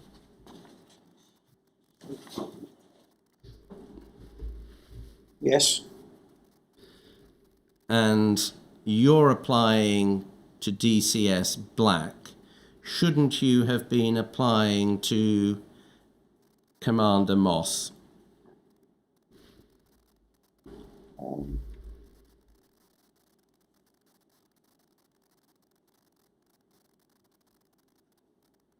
Yes, on occasions I probably should have been. On this occasion you should have done, shouldn't you?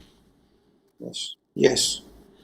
Are you able to help us one way or the other as to whether it is likely that Commander Moss would have signed off the continuation of HN81's deployment?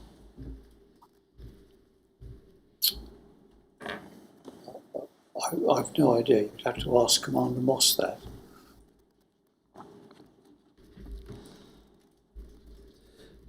Could we take that document down now, please, and have up 743949?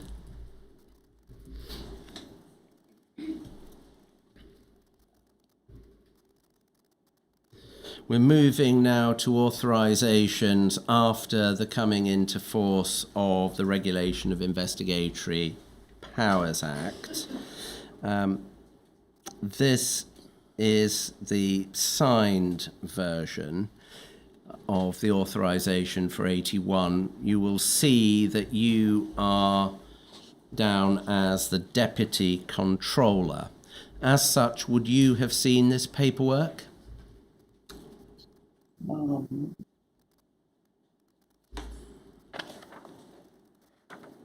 think I probably would have done, yes. If we can go over the page to 2C, please, to section C, this is a justification. If we look under the grounds for authorisation at the top, it says, for the prevention of public disorder within the MPS, for the prevention and detection of crime, namely racially motivated crime in the borough of Lambeth and elsewhere in the MPS. What crime was 81 supposed to be preventing and detecting?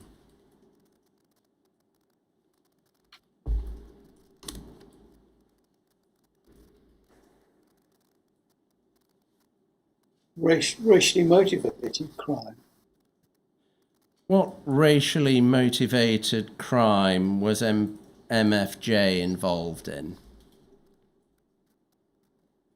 Well, they weren't involved. They personally weren't involved in any racially motivated crime, but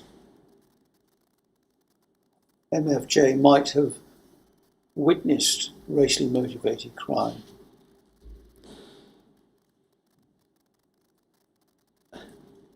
I am struggling, I am afraid, HN58, to understand why the possibility that MFJ members might witness a racially motivated crime might justify infiltrating them with an undercover police officer.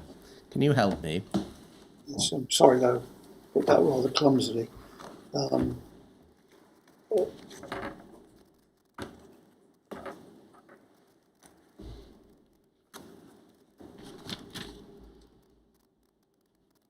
I can't answer that one, I'm afraid. It is baffling, isn't it? Yes. Was there a perception that what MFJ was doing was racially motivated and criminal? No, I don't think so. As a ground for the authorisation of the deployment of HN81 into MFJ, it's surreal, isn't it? Well, the prevention of public disorder with the NPS is not surreal, but the other, number 2, baffles me, that one. I didn't catch the very end of that answer. Number 2, I can't see that, how that would be. It is quite surreal, isn't it? Yes. Can we go down to the 5th paragraph, the 5th row, which is the impact? The consideration is impact on the community.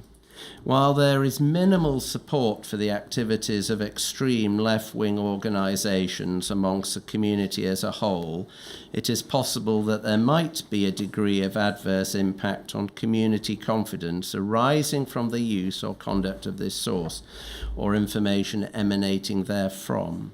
This, however, is likely to be outweighed by the positive impact on enhanced community safety. First of all, impact if HN81 had been revealed as an undercover police officer. If during the course of this Stephen Lawrence inquiry or immediately afterwards, it had been discovered that an undercover police officer was mingling with multiple Black and Asian justice campaigners and reporting on the machinations of their campaigns, including details such as the state of the marriage of the Lawrences, it would have caused serious trouble, wouldn't it? Yes. The other side of the equation, positive impact on enhanced community safety. We've been through a good deal of HN81's reporting. Do you assert now that what he was reporting had the effect of enhancing community safety?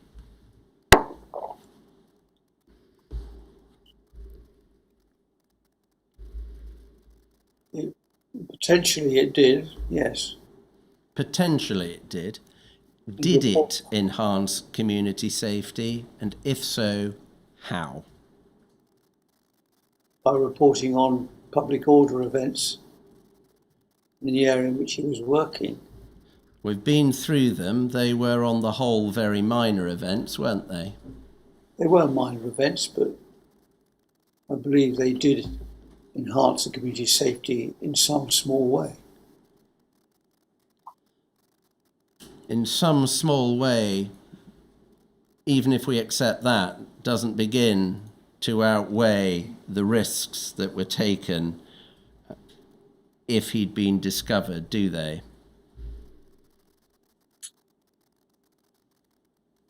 Probably not. Could we go to the next row, please?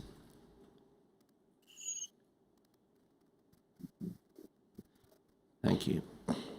Details of who will be affected, including collateral intrusion, extreme left-wing activists who are involved in public disorder and racially motivated crime. Only information regarding those involved in such activity will be sought and actioned. So extreme left-wing activists who are involved in public disorder and racially motivated crime. Public disorder, first of all. The reporting we've seen has been more along the lines of these people might be involved in public disorder, wasn't it? Yes. And there is very little evidence that those activists were actually involved in public disorder, isn't there? It's a little bit, A little bit. Not much, though, is there? not a great deal, no. And we're back now to racially motivated crime. Extreme left-wing activists involved in racially motivated crime. Can you explain to me, please, what is meant by that? I don't know.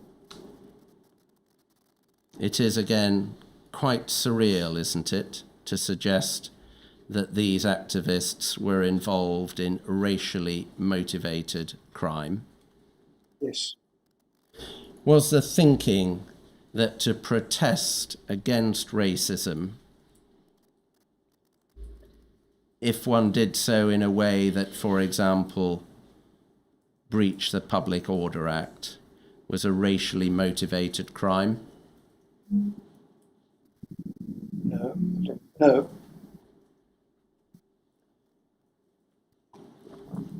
Only information regarding those involved in such activity will be sought and actioned.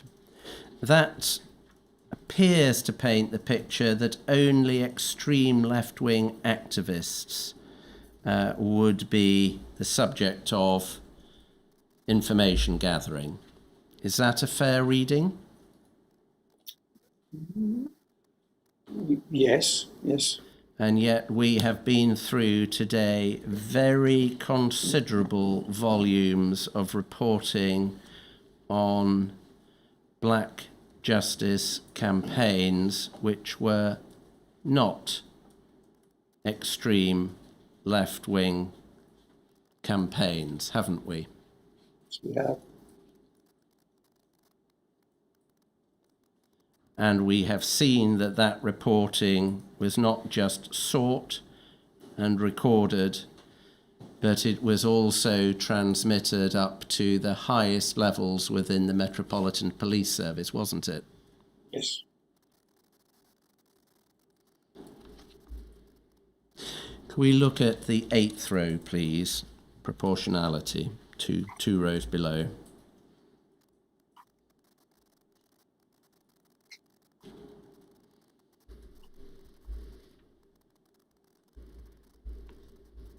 It is essential that police monitor the activities of those involved in public disorder and racially motivated crime.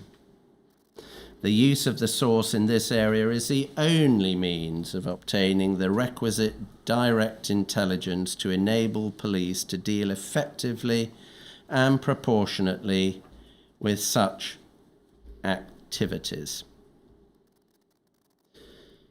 So we've been through, in respect of a number of reports, a lot of the information relevant to whether or not there was going to be a risk of public disorder could have been obtained using conventional methods, couldn't it? Much of it could have been, yes. And so far as racially motivated crime is concerned, that is simply a nonsense, isn't it? Yes. So in terms of proportionality, because anything to do with public disorder risk could largely have been obtained by other means, this simply wasn't a proportionate use of an undercover police officer, was it?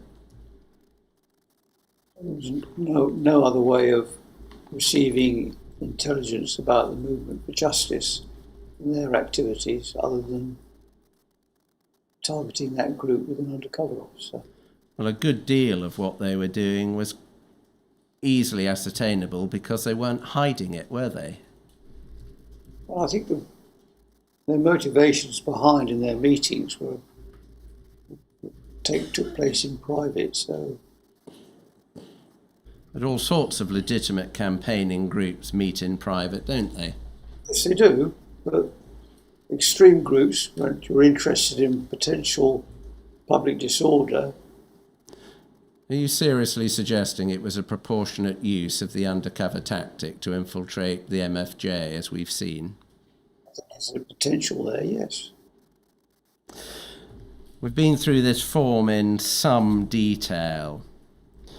It provides a wholly inaccurate picture of what HN81 was doing and what he was being used for, doesn't it? No, I don't think so. You don't think that applying for an authority on the basis that he's going to prevent and detect racially motivated crime is misleading? That is misleading, yes. I can't. And that reporting will be confined to extreme left-wing activists actually involved in public disorder or racially motivated crime is misleading? Yes.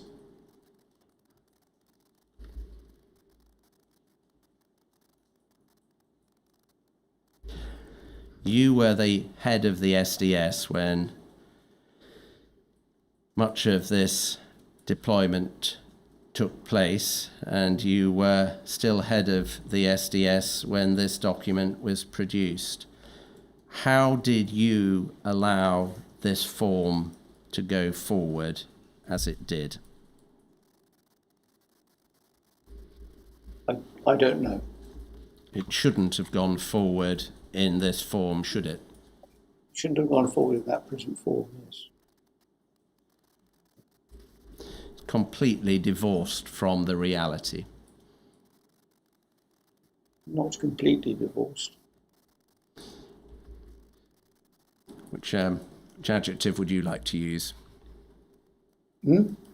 Which describing word would you like to use? If it's not wholly divorced, it's very substantially divorced from the reality, isn't it? Not wholly divorced. We only picked up the first half of that answer. Not wholly divorced. Do you agree substantially divorced from reality? Yes. Can we take that down now, please? I'm going to move on now to the deployment of Sergeant James Thompson, who used officially the cover name James Straven, but also had a second identity under the name Kevin Crossland. Can we start with MPS 40843, please?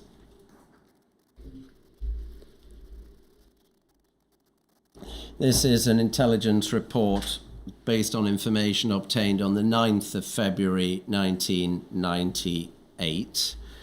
I'll give you a moment to read the text.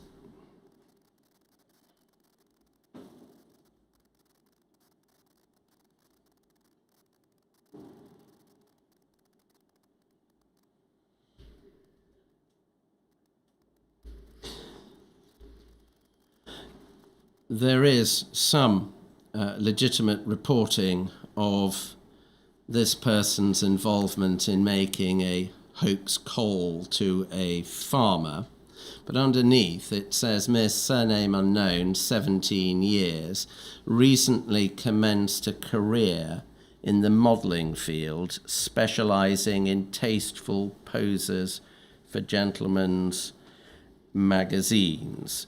Your witness statement, you accept that this second part of the report was irrelevant, and you describe it as humorous or light-hearted. Was it typical of SDS humour? Not particularly, no. Was it the sexual dimension that attracted attention? I don't know. I can't comment on that. Was it perceived as humorous by both UCOs and managers alike?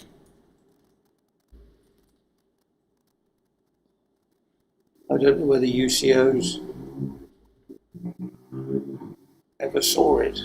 Amongst those who did see it, was it seen as humorous by all? I don't think so, no. Can you help us as to who did find it humorous? Well, I'd imagine that the officer who wrote it probably may have found it humorous, I don't know. And the officer who wrote it up doesn't appear to have seen the need to take it out? No, And presumably you are likely to have seen it, you may have seen it. and you haven't taken it out. Was anything done about this? Not to my knowledge, no. Explicit modelling by a child is child sexual exploitation, isn't it? It is. What's funny about that? Nothing's funny about it. Is the fact that you have dismissed it in your witness statement as irrelevant, humorous and light-hearted an example of sexism? I don't think so, no. Why isn't it? Well, because I think that it's probably a comment that's made at the bottom of the page, which is trying to be humorous, but probably fails. Or does fail. And it's about a female child in a sexual context. Isn't the fact that that is regarded as funny rather than a serious issue an example of sexism? Probably is, yes. And a sexism that appears to have permeated the SDS? I don't think sexism permeated the SDS. Certainly it here appears to have affected the writer, the UCO, and assuming you saw it, you. Well, I don't know whether I did see it, but I'm assuming that's why it was written that way. Well, certainly whoever wrote it must have appreciated that you might see it, Might have done, yes. and presumably felt completely safe writing it down. Yes, that's a fair comment. Could we take that down now, please? Could we have up 526751?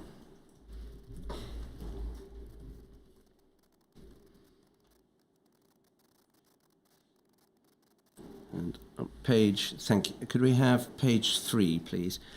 This is about the arrest of Detective Sergeant Thompson at a protest against Huntington Life Sciences on the 29th of August 1998.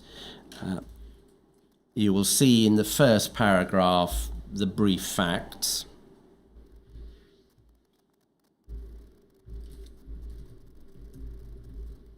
Had been arrested with others for obstructing police and bailed until the 22nd of September. If we look at paragraphs 3 and 4,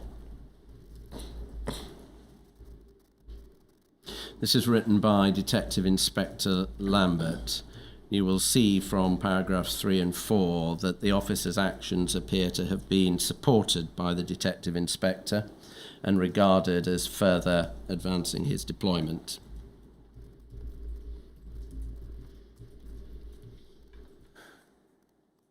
Yeah.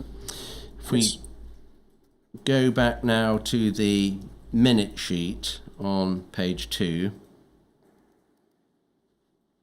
we'll see the top minute is you reporting this matter to Detective Superintendent Black, as he then was. I am satisfied that the officer acted within accepted guidelines and that the security of SDS operations was not compromised. From a welfare perspective, having spoken to the officer, I am satisfied that he has not suffered any ill effect from his 10 hours of detention. If you agree, I suggest that the case should be allowed to take its normal course. Any further developments will be reported. So this seems to be taking exactly the same course as the other examples we've looked at. Standard SDS treatment of an officer who's arrested. Yes. So can I take it the local police were not informed that Detective Sergeant Thompson was in fact a police officer? Yes.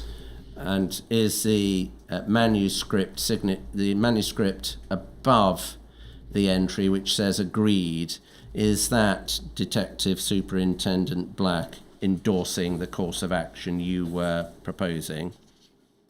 Yes.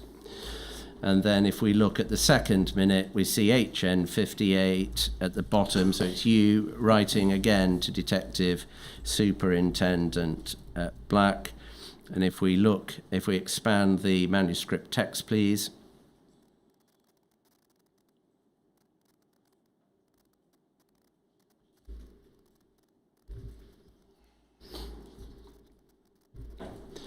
And that is describing events, namely that Detective Sergeant Thompson was no longer required to attend the police station, and it describes it as a good result, increasing his street credibility. So very much the house view on an arrest actually enhances the credibility of the officer. Yes. Thank you. Can we take that down now? Can we have up MPS 307403, please?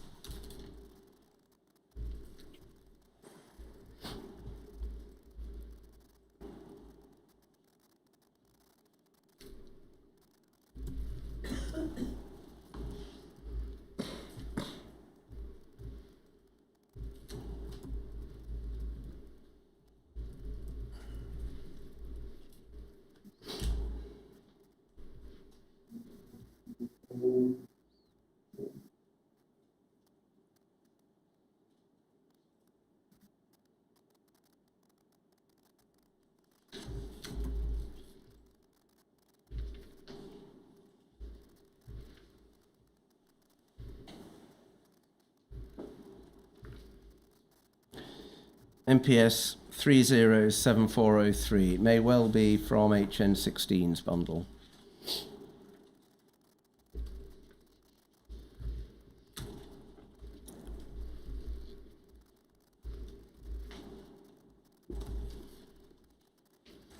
Looking for a meeting note from May 2000.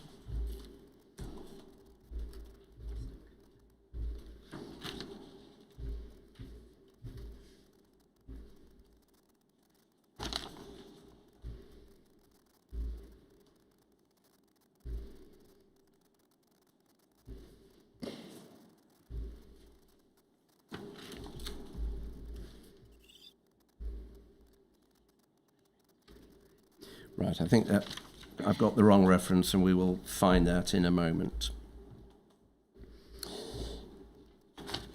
Can we go in the meantime to 526880, please?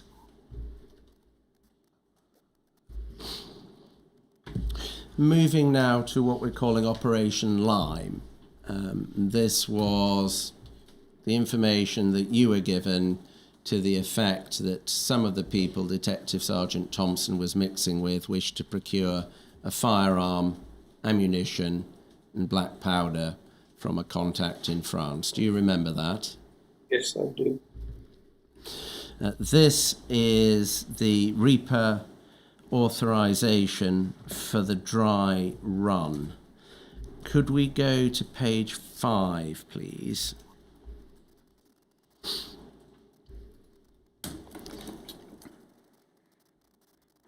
And if we could look, please, at the risk assessment under the personal risk paragraph, the end of that first paragraph. I'll give you a moment to read that.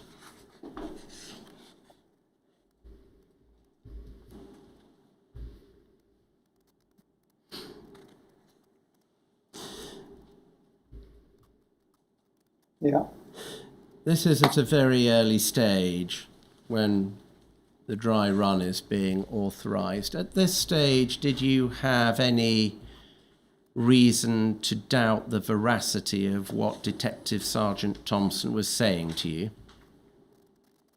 No. Did you have any suspicions at all? No.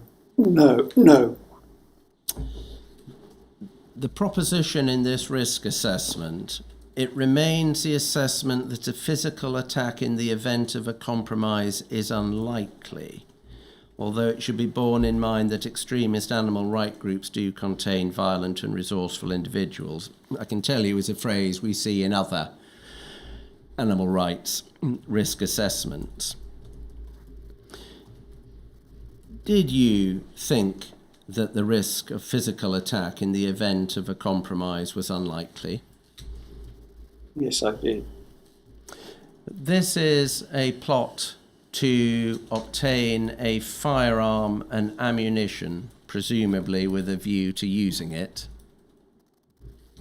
Yes. Did it not strike you that there was a dissonance between obtaining a firearm and ammunition with a view to using it on the one hand, and the long-standing assessment that the people Detective Sergeant Thompson was mixing with were unlikely to pose a physical threat to him in the event of compromise?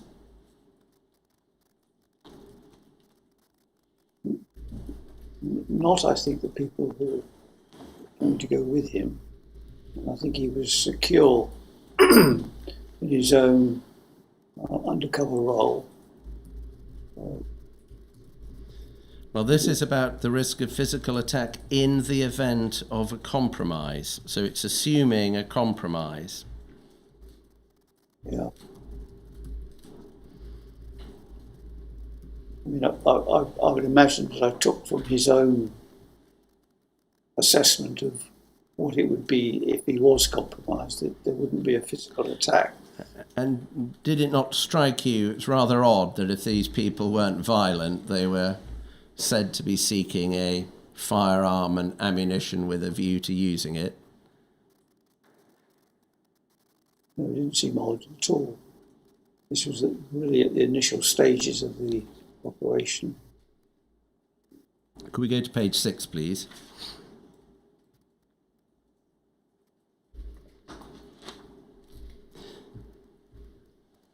Operational risk. If we could have a look at the last paragraph under that heading.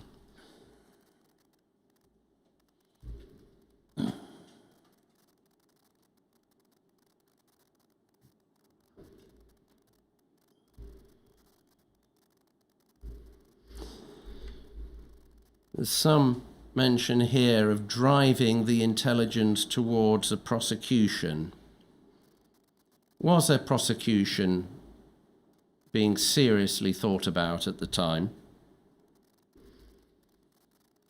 I don't know if it was being seriously thought about, but it was certainly one of the options that was on the table. That would give rise to serious disclosure issues, wouldn't it, if one of your UCOs had actually participated in obtaining a firearm and then the person he was with was prosecuted? Yes. Ultimately, the plan was to disrupt, wasn't it? Yes. So to what extent was there consideration of repeating what had been done with Clark and Shepherd in the past, namely trying to secure a conviction whilst leaving your man in place?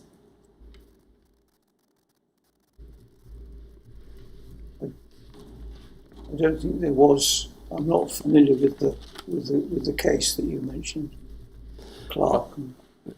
As we've been through yesterday, the SDS had in the past produced intelligence which was used to inform subsequent police action, which led to convictions in the 1980s of Clark and Shepherd during Bob Lambert's deployment, in the early 90s of Mr. Shepherd again as a result of HN1's deployment.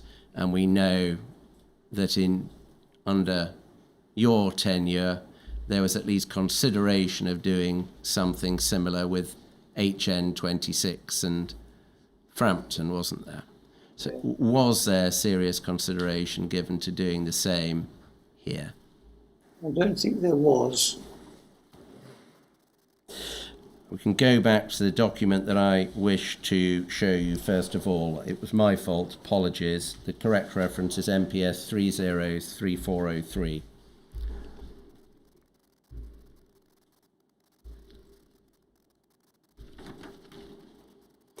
This is May 2000, and it's a file note, appears to bear your initials and was circulated within SDS management. I'll give you a moment to look at that.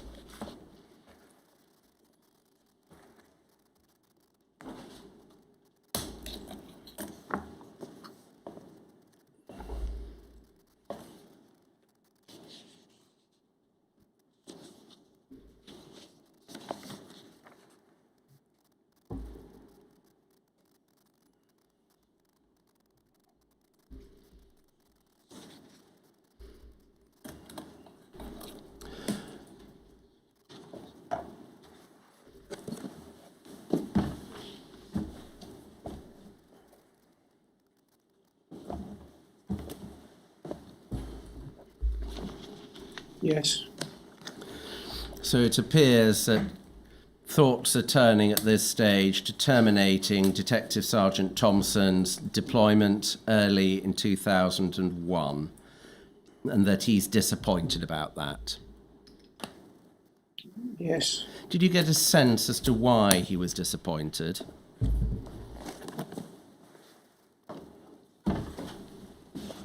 No, I don't think so.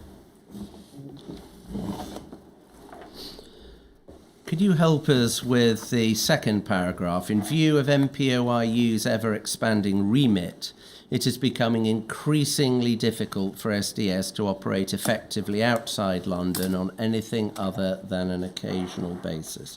What is that a reference to, please? I think it's a reference to the NPIOU being more active outside London. Is it a reference to the MPOIU's Special Operations Unit deploying undercover police officers in the animal rights field outside London? It may well be, yes. To what extent did you have liaison contact with the MPOIU? Very little. Did you have any way of communicating with them either to coordinate or deconflict your operations? No. Was any such activity undertaken at a higher level of management? I don't believe so.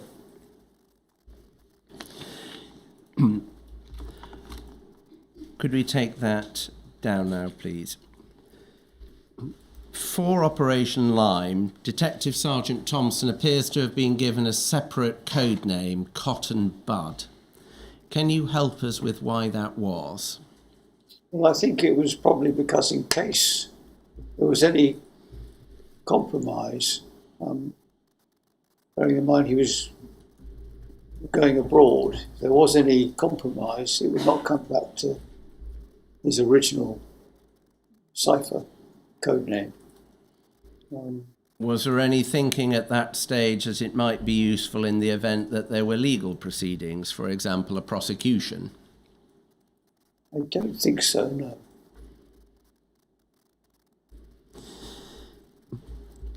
Can I ask for MPS 305257 to be brought up?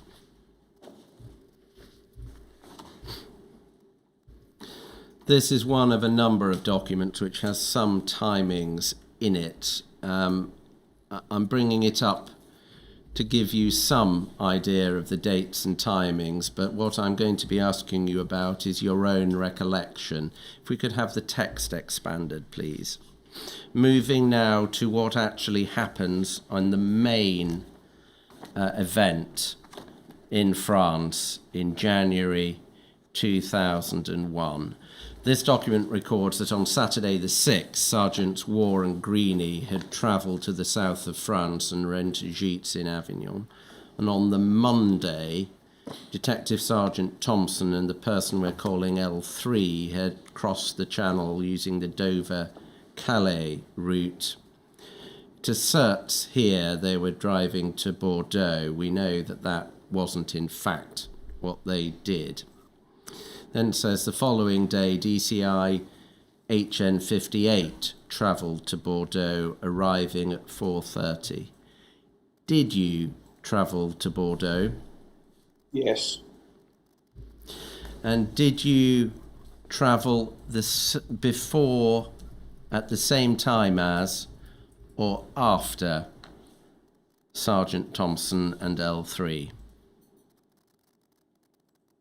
Afterwards, yes, I think it was afterwards. And did you travel to Bordeaux because you understood the plan was for L3 and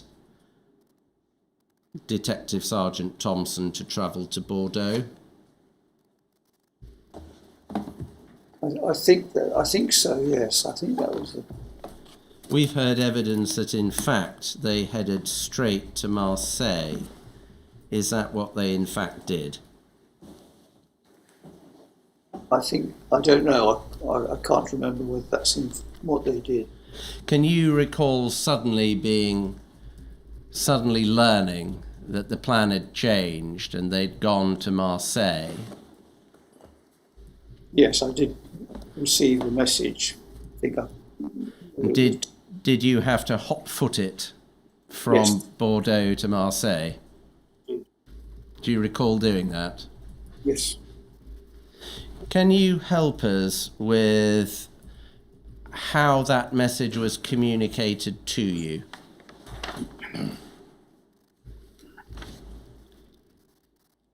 I can't remember whether it was a phone message or whether it was a text. I suspect it was probably a text, but Was there a delay before you were told that there had been a change of plan and you needed to go straight to Marseille? yes. Did you question Detective Sergeant Thompson about that later? I did, yes. Can you help us with what he told you? I think he had some communication problems with his. He said he had a communications problem with his phone. How persuaded were you that that was a truthful explanation of what had happened? Well, I had no reason to doubt it. His evidence to this inquiry was that he sent you a coded message and you misunderstood it. Is that true? I don't think so, no. There came a point in time, didn't there, when you learned that, as planned, Detective Sergeant Thompson's vehicle was parked up with the weapon, ammunition and powder inside it. Did you go and inspect the vehicle? Yes. Could we look at MPS 304959, please?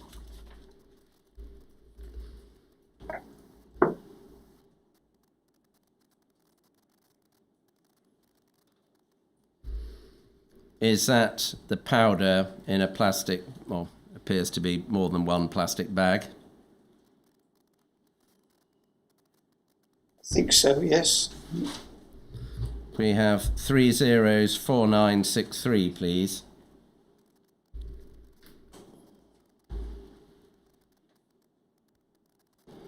Is that the handgun? Yes. We have 304969.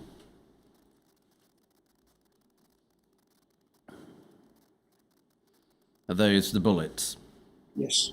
And is that how they were found? All those items, is that how they were found in the back of Detective Sergeant Thompson's vehicle? Yes, I think they were, undercover, as it were. I don't think they were, obviously the torch had a top on it. I can't remember exactly where the gun was, but it wouldn't have been open, as it were, in the boot. So is that a convenient moment to break? Certainly. May I ask you to think about one matter overnight, and I think for that purpose it may be necessary to show you on screen a document that you saw yesterday Could we have on screen, please, MPS 07493325?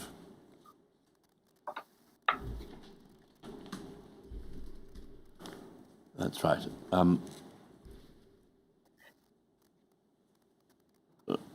Would it assist to provide you with a printed copy so that you can read it overnight?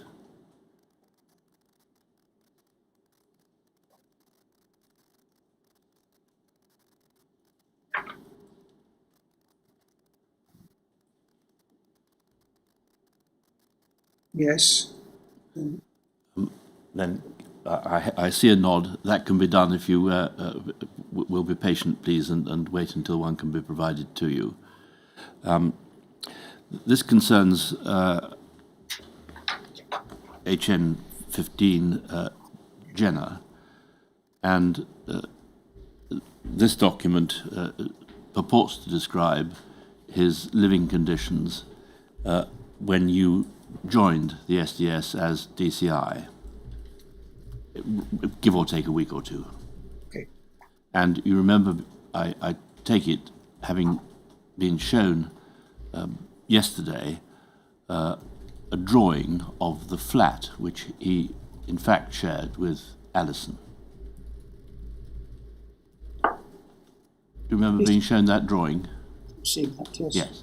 I don't think you need to have another copy of that, but again, if you do need one and for it to be printed, that can be done. If you'd like, would you like that or not? No, right.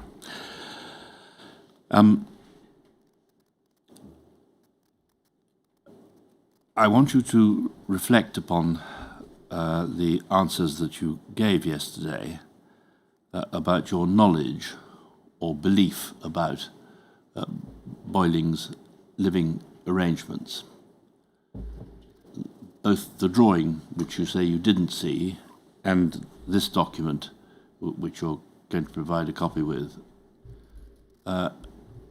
describes him living not on his own in duff accommodation, as you said you thought, but either with an activist or with activists.